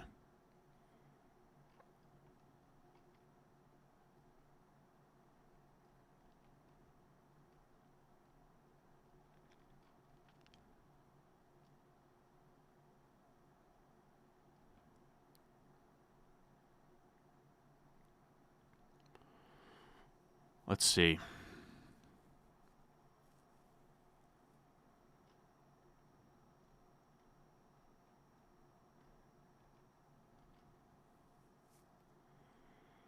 Oh, you're fucking with me, man. Oh my god, dude. You took Kincaid. Oh my god, dude.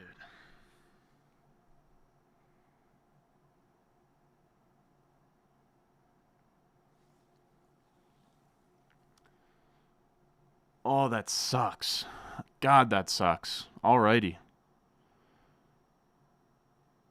I can't stand when they do that shit, man. I cannot stand it. It's not tight end premium, dude. What are you going to do with Bowers on your bench?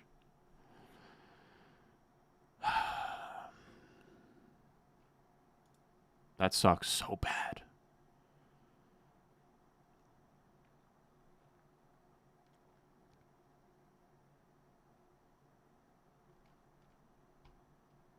Ferguson's already gone.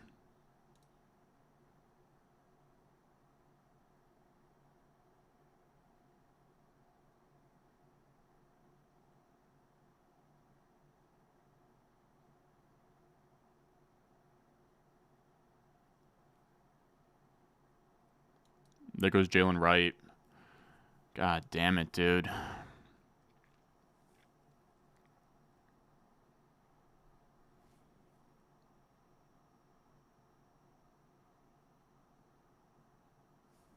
Alrighty.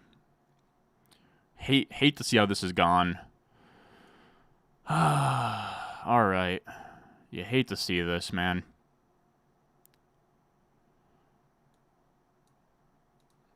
Taysom Hill's ADP on this site is 12th round in the last 3 days.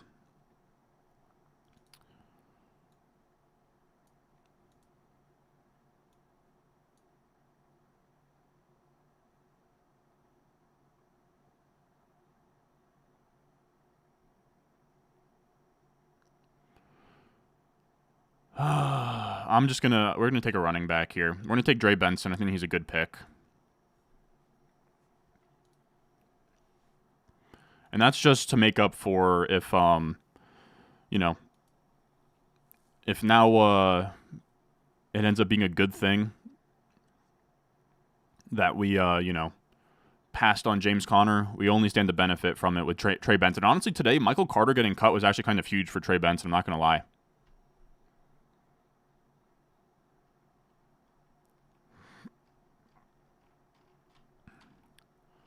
Yeah, I'll just be straight up, fellas. I hate this team. I'm just going to be honest, man. I do not like this team.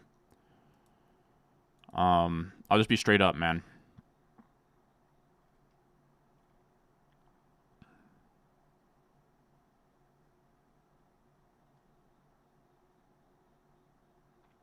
That's true. That's true, but that's what I kind of did with Burrow. Like, I took Burrow in the 6 because I didn't trust the turn. I think the only time I pushed was trying to get Njoku Bowers to come back, but that was just because I felt like, I don't know, with the James Connors thing, put me slightly on tilt where I felt like, man, this is the time to get a running back. But maybe it should have just been, it needed to either be Coleman in a tight end or it needed to be Brooks in a tight end and just leave it at that. But we have now at least ensured that in a 0 RB team, our wide receiver will be stacked. But now we're going to have to stream RB2 and tight end, which usually I like to build a 0 RB team where it has an elite tight end, so you're only really worried about the RB2 spot. But what are you going to do, man?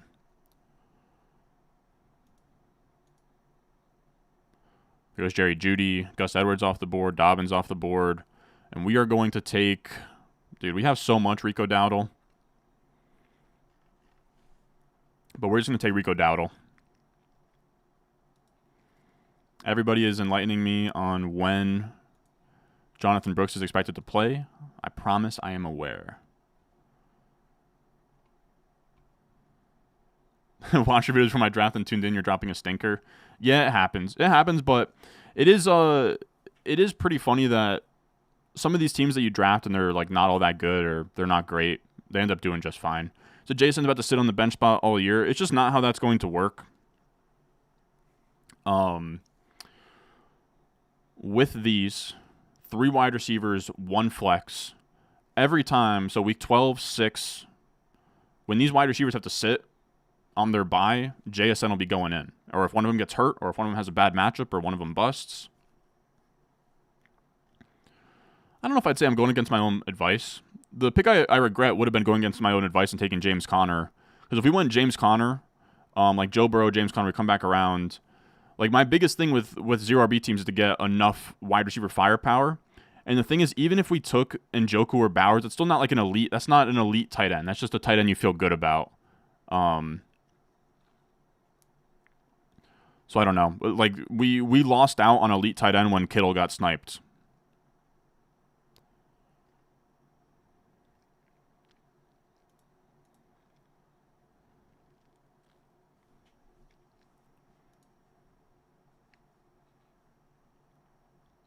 Why not take Hubbard with Brooks? I just don't think you need, like, I don't want them in the same backfield, and it gets tricky to sort of figure out who you want to play later on in the year.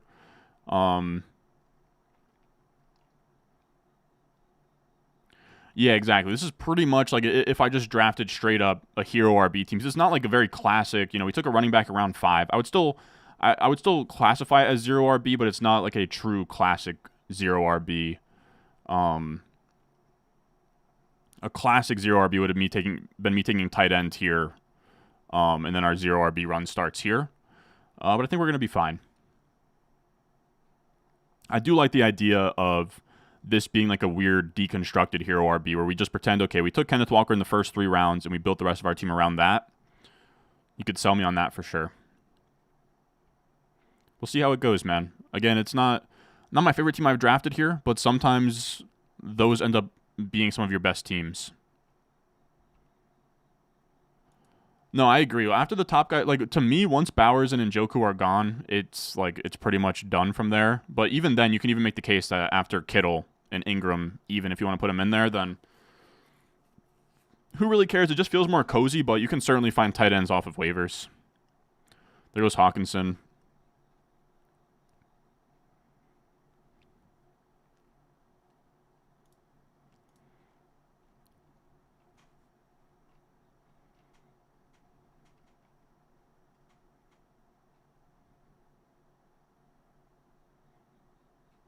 Don't understand the Burrow agenda when you could have stacked Tua. Well, along with Waddle, I also had T. Higgins. And I just think Burrow's a better player. I don't know why that's so crazy. I don't even know who ARDG is. Aaron Rodgers? I mean, those still aren't like great starts, even in a 6-point passing touchdown league. It's like a beta RB build? Yeah, pretty much.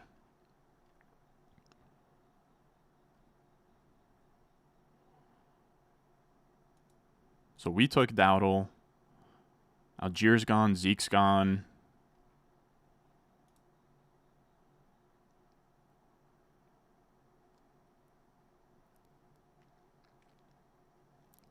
We'll see if we can land this plane. But I mean, a lot of you guys don't like this team. I don't like this team either. I'll just be honest. We draft a bunch. 1 out of every, 5 or 6 can't be perfect.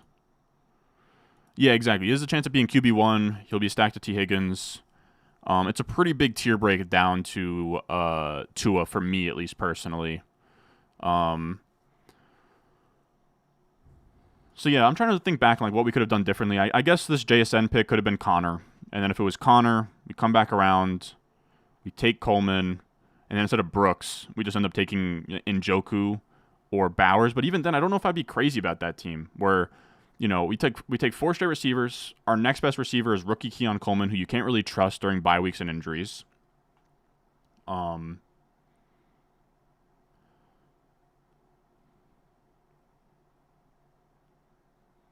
don't know. I'm trying to think through it. I suppose that there is some merit to the idea of like, man, maybe Burrow in the 6th, maybe just push it and see if he comes back to you in the 8th, and if not back in the 8th, then you just pivot to Tua or Stafford or Rodgers. But that feels pretty thin, especially with this guy taking Tua in the 10th. I would have never have gotten him. So yeah, Tua was never an option for us, honestly. Tua never got back. I don't know. I think sometimes things just fall weirdly. I don't want to overanalyze. I still do. I mean, Wilson, Puka, Waddle, T. Higgins through the flex, Kenneth Walker RB1, Burrow stacked to T. That's still pretty sweet. Really, the only issues with this team is RB2 and tight end. And again, if I had solved one of them, right, like taking James Conner, I think that then, okay, we take James Conner, then we either punt tight end still, or we take a tight end and we don't feel stacked at receiver when that's the whole point of 0 RB. And then also you doubling up on running back there in a 0 RB, right? So Walker and James Conner, it's a very thin bet where now you're taking, okay, it's a 0 RB team, but now you've taken 2 running backs through round 7 and you're just kind of embracing, I wouldn't call it the dead zone, but running backs who don't usually hit there. I don't know. The 6-7 turn was tough for us.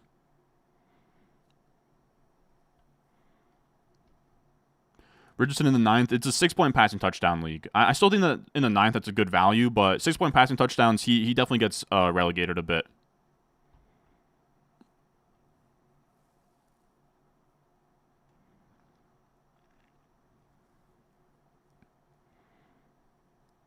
So Bucky Irving goes. Here's the thing, dude. What if I just fuck around and land this plane, though? What about that, fellas? What if I just mess around and land this plane?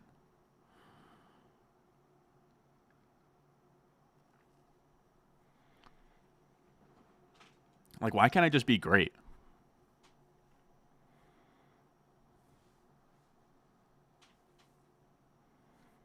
There goes Goff. Wow. So all of these guys, like Stafford getting taken, I would have been cut off from Stafford and Tua in this room, and I'd be on full tilt right now. If I didn't have Burrow and I was waiting around for Miami, for Rams, they're gone.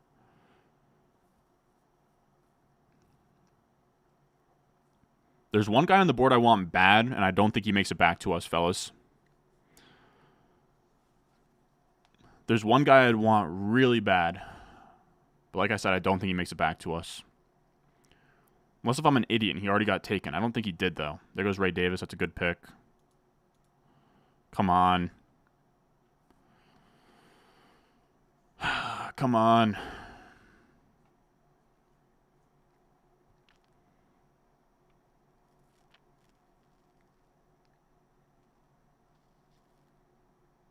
I have one guy I'd really like.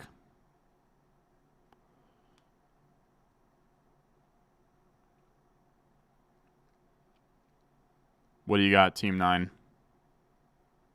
What do you got? I swear if he takes him, I'm going to cry.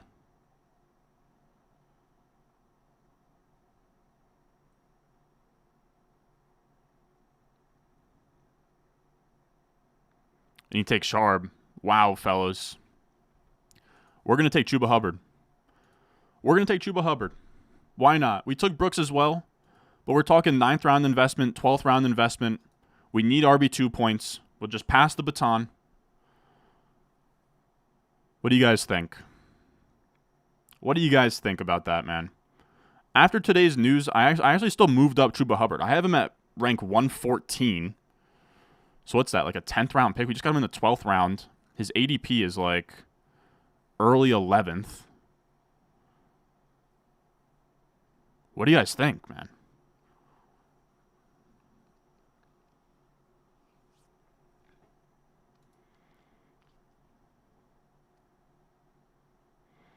I started Dowdle over Chuba. I don't know. I mean, like, I just want optionality.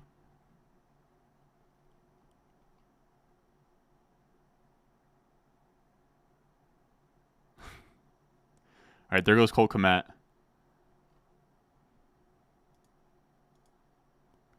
Downs off the board. Damn. No shot, man. No shot. Oh my God, dude. I hate these people. Taysom was the next guy I really wanted there. Oh man, that sucks. And you already had Evan Ingram, dude. God, I hate these rooms sometimes, man. Holy shit. For what reason do you need Taysom Hill?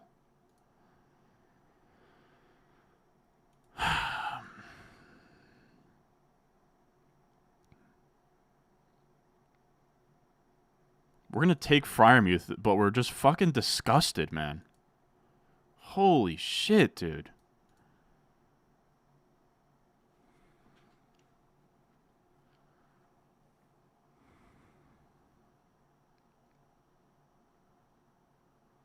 If we got Chuba and Taysom Hill in that turn, I would have been stoked, dude.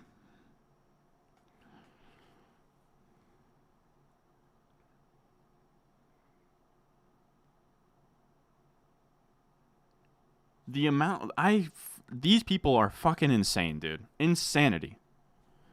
The amount of 2 quarterbacks through 12 and the amount of 2 tight ends through 12 is just ridiculous. I like Taysom Hill. I think that he's probably too cheap as somebody who's like the backup running back, but took Freiermuth. I like Freiermuth. I know that people are concerned about his usage with Arthur Smith. I think in the 13th round, I'm willing to pay to find out if he'll do it.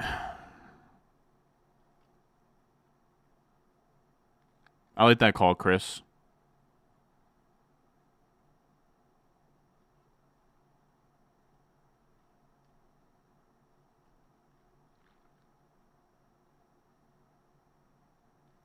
Like, I get what you're saying, Gooner Colt. It's card. Sometimes you want to take what your competition wants, but this is a guy who has 4 receivers through 12 rounds, and he takes a backup tight end. Oh, whatever. Again, I understand it, fellas. I understand people aren't crazy about Freiermuth. Arthur Smith is scary. The preseason rotation is scary. But in the 13th round, when the next best receiver after George Pickens is Van Jefferson, I'm going to take Freiermuth. We'll end up with like 3 tight ends on this team. We're going to take a bunch of shots. Don't worry. Freiermuth is literally like my best ranked player on the board as well.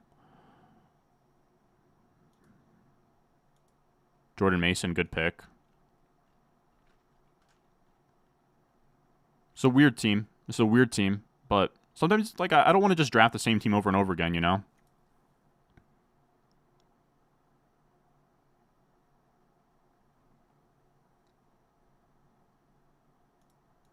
Has just been a brutal room in terms of just like snipes. Like if we get Kittle and Burrow on this turn, I feel much better about things. But I think if I got Kittle here, I do wonder if I would have pushed Burrow. I think I would have. I don't know. Who's to say?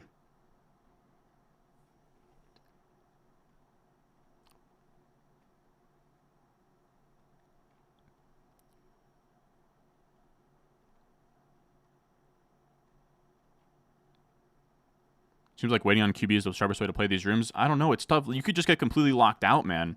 They're already taking Stafford in round 12, Goff in round 12, like Trevor Lawrence in round 12. I'd be in a spot right now where, okay, Herbert's gone. I guess if I didn't take Burrow, I'd take like an unstacked Herbert here. Or I would get like Aaron Rodgers super late.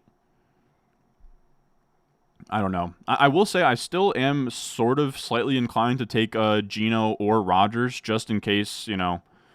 I don't know. We're in a spot where I probably am not going to draft another receiver. And I don't hate the idea of just like, okay, I don't know. Like of course, we're drafting for the scenario where Burrow and Teagan smash, but there is also a scenario where they're either not that great or Rodgers and Wilson crushes so hard. Or actually, no, I wouldn't do Geno to Seattle, but Rodgers and Wilson could crush so hard, like score a ton of touchdowns this year to the point where, oh damn, he has the same bye week as Burrow. So maybe I'll just shut up. So there goes Tyrone Tracy.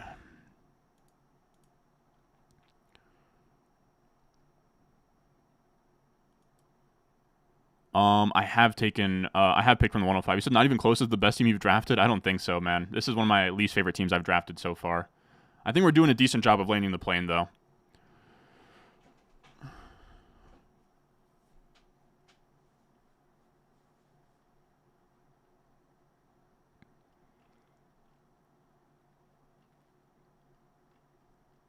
What's valuable about Taysom? If you can put Taysom Hill in your tight end spot and he starts any game at quarterback, if he plays running back, right now Kendre Miller is on IR, I believe, or PUP, one of the two.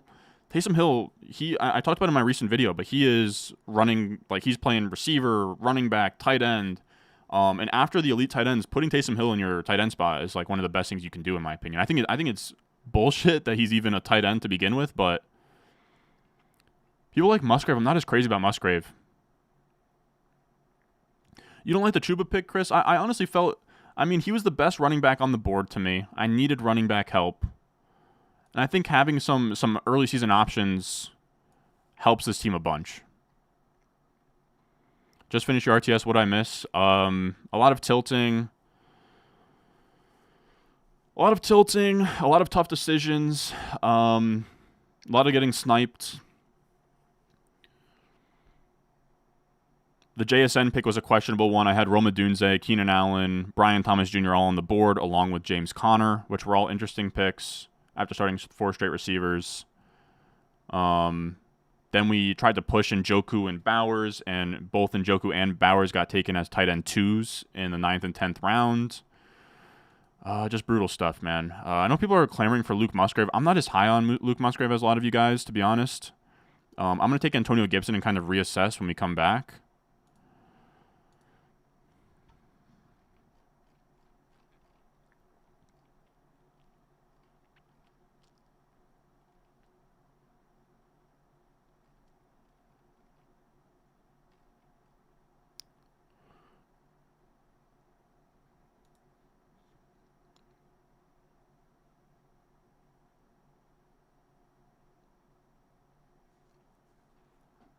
Luke Musgrave actually goes a lot later in these than you guys would think.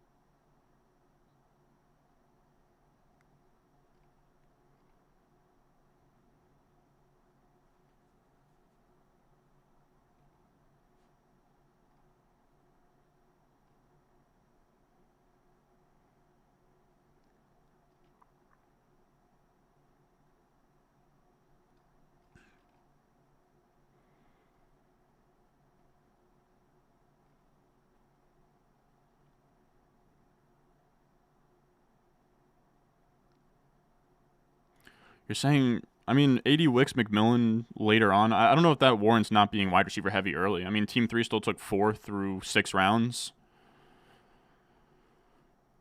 I mean, I have teams where I hammer the hell out of these, and I have teams where I've taken 2 running backs early. It's just the way that this room fell to me, man.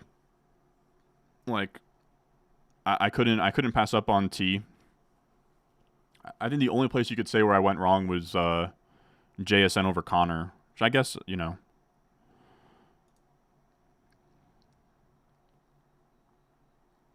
Gotta be honest with you, man. People really want Musgrave. I can't right now. I'm probably gonna take Khalil Herbert, man. Just throwing another dart at a good running back. What's if he got taken? No. Did Khalil Herbert already go? Oh, he did. All right, I'm an idiot. All right, then we're gonna take Tank Bigsby. I haven't taken a lot of him.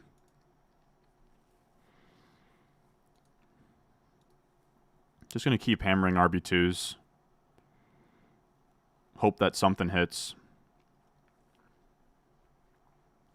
In terms of rookie receivers, I mean, Polk didn't make it back to us. A.D. Mitchell, Wicks, McMillan. So all my like late round receivers I like are gone. Not that I even need another receiver on this team.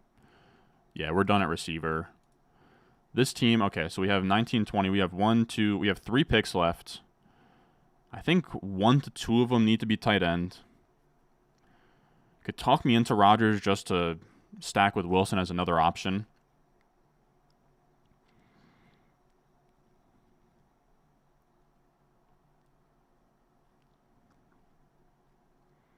You got 910 Rome and 1003 Coleman in the RTS? Damn, I might have to hop into another one or two of those.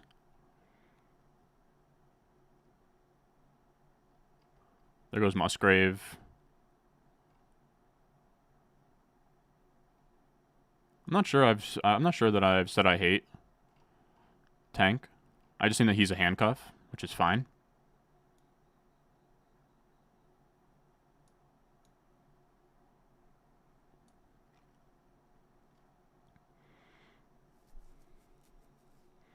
Trying to think through what has to happen here now.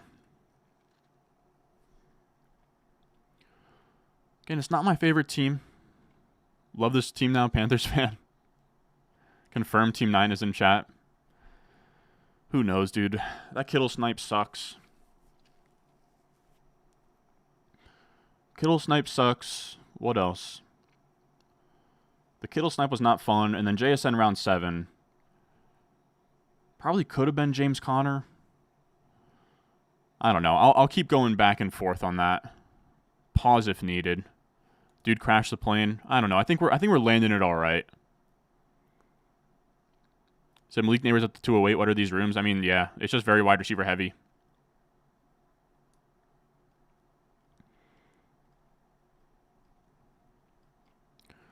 Jermaine Burton to Burrow is actually kind of a good call, Carter. I won't lie. I don't know how the rest of the chat's going to feel about that, but I don't mind it. This team's winning it all. I do appreciate the enthusiasm, Mike. How about Wilson for Green Bay? Yeah, I saw that too. That's interesting.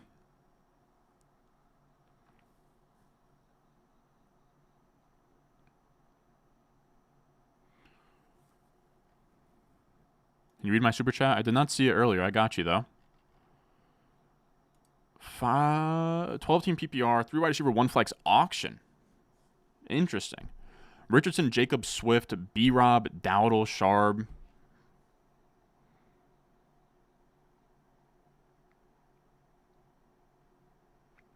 Jeez, dude. We got auto-picked in a few of my BBM slow drafts that I just completely forgot about. That is no bueno.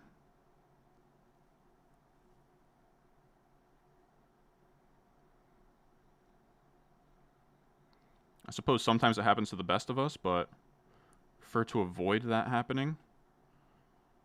Jeez. 2 minutes, or no. Alright. My next one's not up for 40 minutes. Jeez, that was dumb.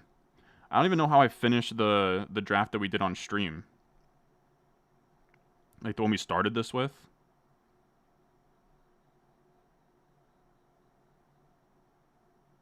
I'm fine with it. It could have gotten finished better. Jeez, dude. We gotta stop cutting it close like that and forgetting about the pick. I just get so locked in on these. Nez is saying my picks in round 10 plus will feed families for centuries. I'm hoping so. What do you think about the Chuba Hubbard Handcuff? What do you think, Nez? I'm not crazy about it. I don't know. I got stuffed in a locker, man. I hate to admit it. I got stuffed in a locker. Kittle's got sniped. We take Burrow, knowing we have JSN, Brian Thomas, Rome Odunze, Keenan Allen, and James Conner all on the board still. None of them go at the turn, making my choice easier. And we take JSN. I already have a shit ton of Rome Odunze, and I already have a shit ton of Brian Thomas, so I figured, you know what, we'll diversify a slight bit. Thinking back, I'm like, man, maybe I should have taken James Conner. But I don't know. We'll see.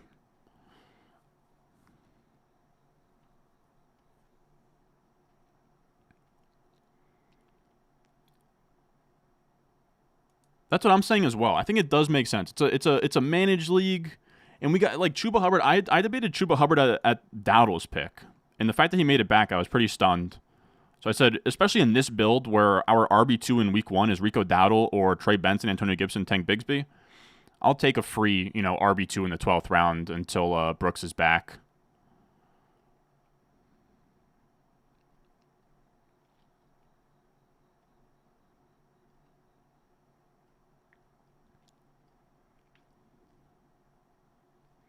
Yeah, exactly. Like Chuba's he's gonna give us a little start. He'll hand the baton off to the rest of the running back room in like week 5, week 6, and then hopefully by then we've found something on waivers.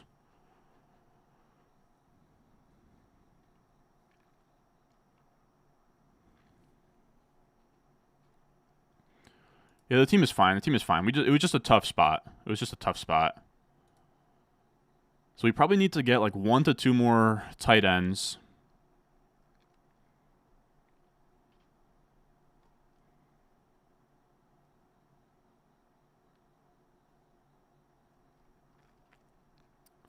So here's the thing. In terms of tight ends that are available, we're looking at Komet's gone. I'm an idiot. We're looking at Tyler Conklin. Hunter Henry.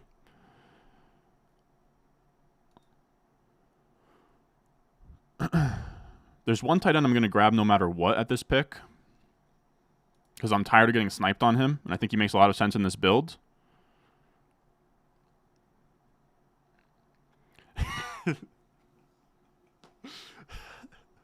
All right, that's my bad, Carter. That's my bad. He said, "Damn, you almost read it."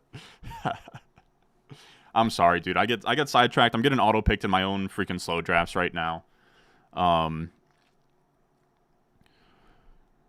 A-Rich, Jacob Swift, B-Rob, Dowdle, Sharp, Reek, Nico, Devontae, T. Higgins.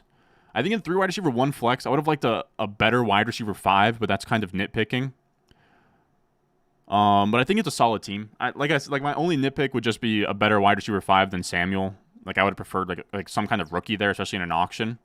We're gonna take Ben Sinnott here. We need an upside swing at tight end. He gets sniped for me every single time we do one of these. So we're gonna go. Geez, I almost took Noah Fant there. We're gonna take Ben Sinnott. Hope you guys did not see that. All right. Might take one more after this.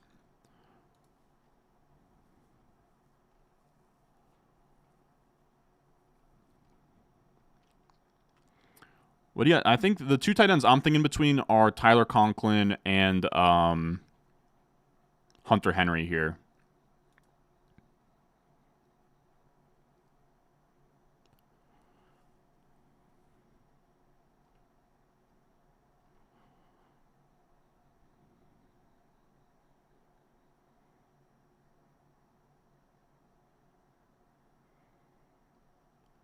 But to be honest, there is a certain player who's not a tight end that if he gets back to me, we'll be taking him over. There's a certain player, if he makes it back to me, we'll be taking him over a tight end here.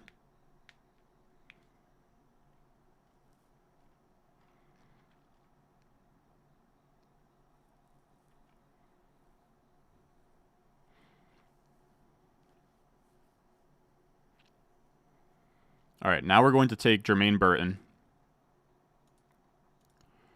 I don't know how you guys are going to like that, but we have Burrow. We made our bet on Burrow. Might as well take one more swing on receiver.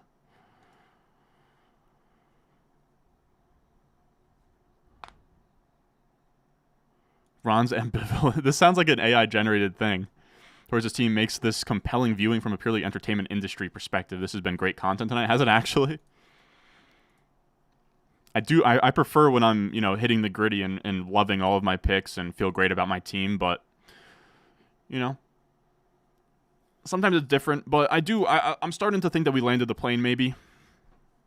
I think so. This is pretty much a team where we're treating it's like a modified hero RB where we're treating Kenneth Walker as our hero RB. We're saying, you know what, the market's out of their mind. He should be priced next to Pacheco and ETN, which I don't think is like that crazy of a take. And we're just saying, you know what, we're going to act like we took Kenneth Walker in round 3, and we took T. Higgins in round 5 and Waddle in round 4. And it's a hero RB team. RB2's weak. Tight end's not great. But we're at least going to have Chuba Hubbard to sort of carry us through the tough times in the beginning of the year. He'll buy us enough time to figure something out by the time Brooks is back. So I don't know. I think, if I was to like rate this team, I would call it like a B minus, which I think is fine. And I think this last pick, we could probably take one more tight end.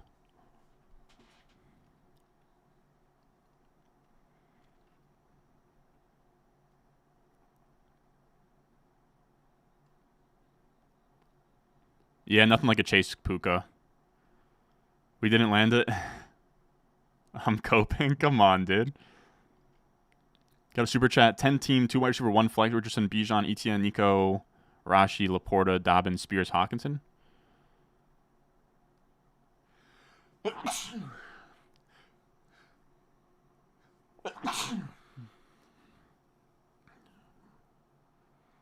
Bijan, Etienne, Nico, Rashi, Rice.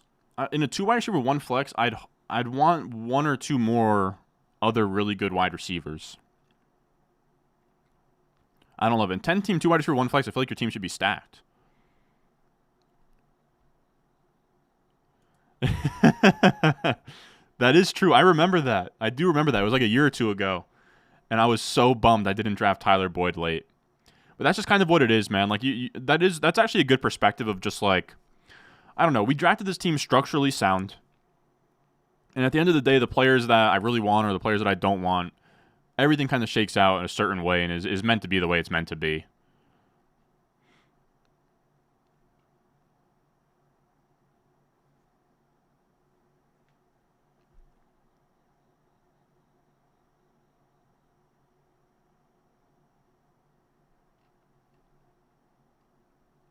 I do appreciate the bless yous.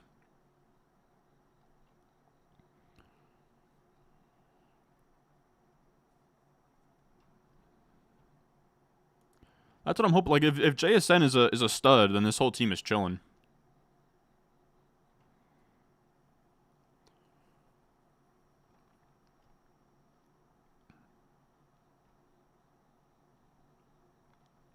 So what? You keep sending this message, but I think it's kind of trash.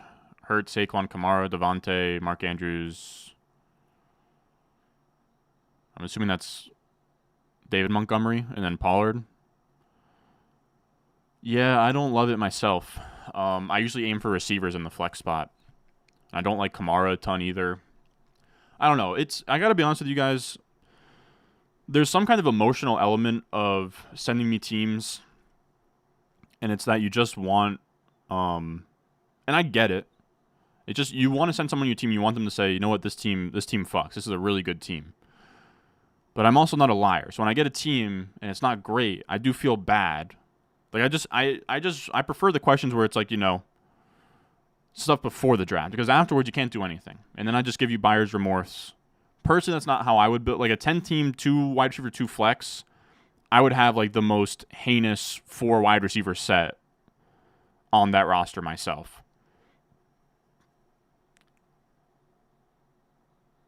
I'm not even sure who the wide receiver 2 is on this team.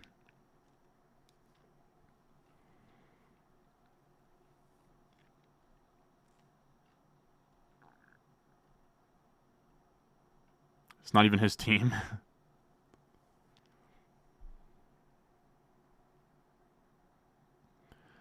You guys are so funny, man. Like like JSN, he was a rookie last year. So now he's heading into year 2. He could improve. He has a new play caller. His last play caller used him in a bad role that wasn't his natural role. And he can very easily play in 2 wide receiver sets over an aging Tyler Lockett.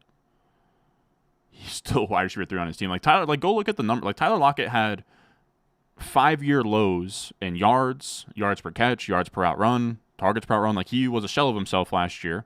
And for a guy who doesn't even want to take any hits after the catch, would it be that crazy to be like, you know what, young bull, JSN, go out there in 2 wide receiver sets and 3 wide receiver sets. I'll go out there and I'll reduce my route percentage down to like 70 to 80%. It'd make a lot of sense for a guy who's on the back 9 of his career. Take a step back. Let the young bull come ahead of him.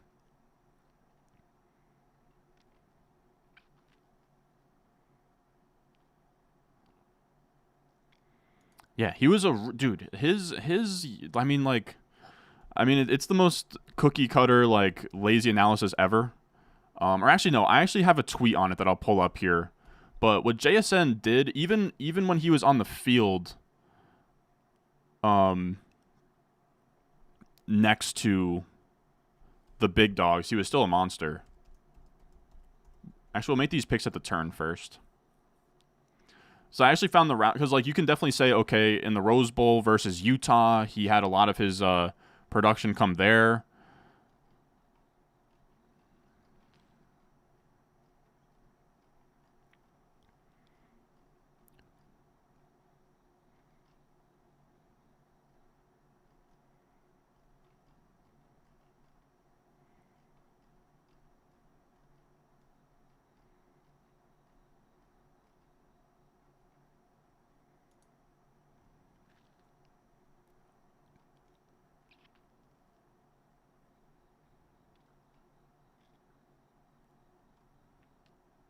Where do I think BBM will fill? Probably this weekend. Our goal, I think we're gonna stream on Sunday and just do a shit ton of BBMs. But yeah. Yeah, exactly. The wide receivers early could carry our team. If JSN's a stud, that could carry us as well, where we just have like nasty options through the flex. I like Kenneth Walker a lot. Again, like really the only holes you can poke is RB2 and tight end, and I am confident in myself to get those problems solved by midseason.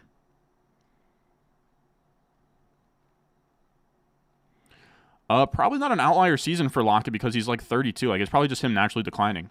Boyd, I'm going to be honest, Boyd, I'm glad you like this team because I've been sitting here for the past hour moping about how it's not a good team.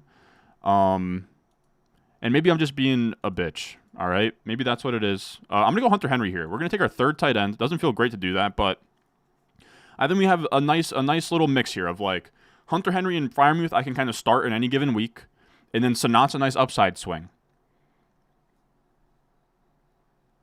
I'm glad you like it, Boyd, because we got in a spot here with JSN that was really tricky. After this start through 6 I was fine with. Then we got to JSN. Remember, it's third on reversal, so it's going back this way. We had to choose between JSN, Brian Thomas Jr., Roma Dunze, Keenan Allen, and James Conner. If I could go back, I do maybe think I would have gone James Conner. But we ended up going JSN. In a vacuum, I would have taken Roma Dunze over JSN. But I already have a shit ton of Roma Dunze at this point and just wanted, this is only like my second JSN share through like 11 or 12 of these. So yeah, wanted to get more JSN. We took him there. Take Jonathan Brooks, take Chuba Hubbard with him as well. I don't know. I feel like we landed the plane all right. I just wasn't crazy about it because I do, when I take a 0 RB team like this, I would like it to have an elite quarterback and tight end. And we whiff on tight end here. Kittle gets sniped. Bowers, gets sniped. And Njoku gets sniped. But I think we rebounded all right.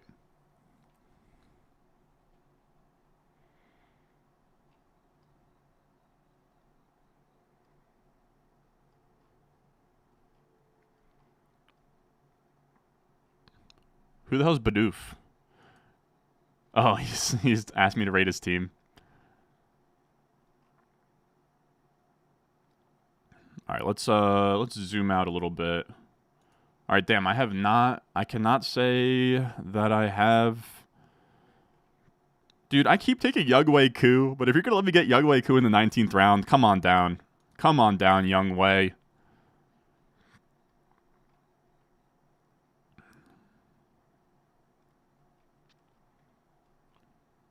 Did somebody actually take JJ McCarthy? Oh no, that's the team that he tweeted or not tweeted.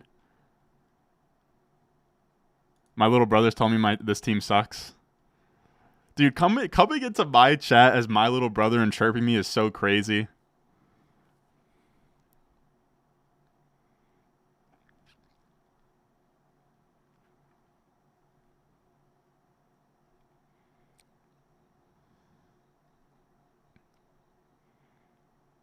Guy's got his government name on YouTube for everybody to see. I believe, I don't have it on hand, but I believe so. I can look at his ESPN tracking. I imagine his reception perception is probably similar. Dwayne McFarland actually had a really good article on it that I'm going to pull up here. This is just me coping now. Dwayne McFarland, how does age impact wide receiver performance? He had that and it was a really good passage on Lockett here. Let's see if I can get it up. Pause. So he did a whole article, Dwayne McFarland. I heavily recommend checking it out. And it doesn't just cover Tyler Lockett. But he says here, Lockett was one of my most drafted wide receivers early in drafts, but his rise up the board and this research have me headed in the opposite direction now. His wide receiver 4 finish last year doesn't bode well for the future, and his yards per route run against man has fallen to 1.18 and 0.94 over the last 2 seasons. I might miss out on a wide receiver 3 or wide receiver 2 rebound season, but that isn't going to sink my fantasy campaign, and the cliff potential is high. Lockett is only a target in stacking situations, and this data also bodes well for JSN. He pretty much broke down like the signs of breaking down for aging receivers, and it spooked him off of Lockett. And then what else did I have to show? Oh yeah, so this is just me coping with the JSN pick. At Ohio State, when they all ran, let's put this down. When they all ran routes together, Jason didn't outproduce them per se, but he did like keep up, like 65 for 1,005, 3+ yards per out run, 25% targets per out run. Less receptions than Wilson, but more receptions than Olave, more targets than Olave, more yards than Olave.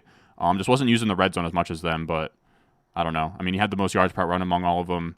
He was a monster. And that was him as a sophomore, and those guys going into the NFL and being as good as we saw that they were. So I don't know. I obviously don't think it's a lock that JSN's going to be really good this year, but there's certainly a path to him in a new role, in a new offense, year 2 breakout profile, based on what he was as a prospect, could be huge.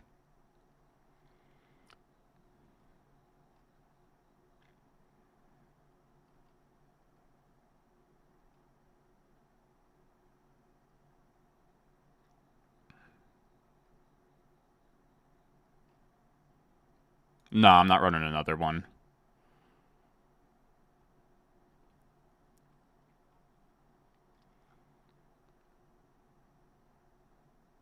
Tyler Lockett's under 31. He's going to average 20+ points per game.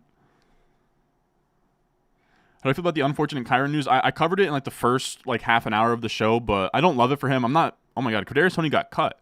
I'm not panicking, but I did move him from like a middle of the second round pick to like an early third, with him taking punt returns. It's just that he they don't see him as like a prized bell cow if they're using him as a punt returner. It's just what it tells me. It does elevate some injury risk as well.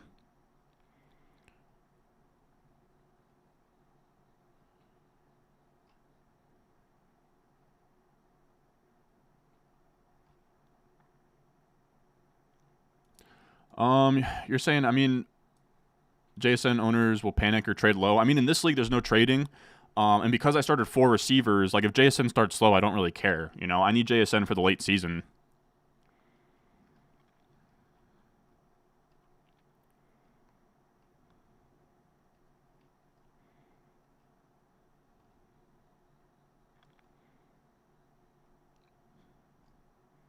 You're saying CMC fell to you at pick 7? There's just no way.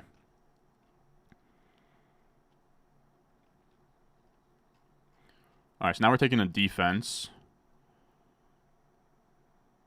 People are screaming at the top of their lungs that the Browns defense hasn't gotten taken. No, the Browns D got taken here. Ryan, if you're in the chat, what's the defense you keep begging me to take, man? Isn't it the Raiders, dude? I can't.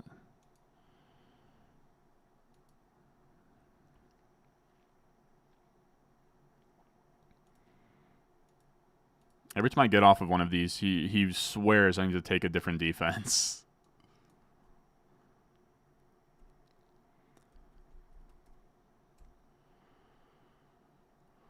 People want Bears. Actually, I know Hayden dropped a defensive article today. Let's see. What do you got, man? Browns, Ravens, Jets,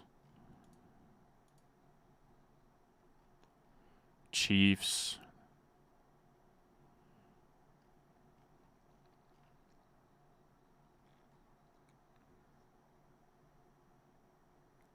Let's take the Bears. Oh, damn it. This guy took the Bears right before us? Oh, my God. That sucks. Alrighty.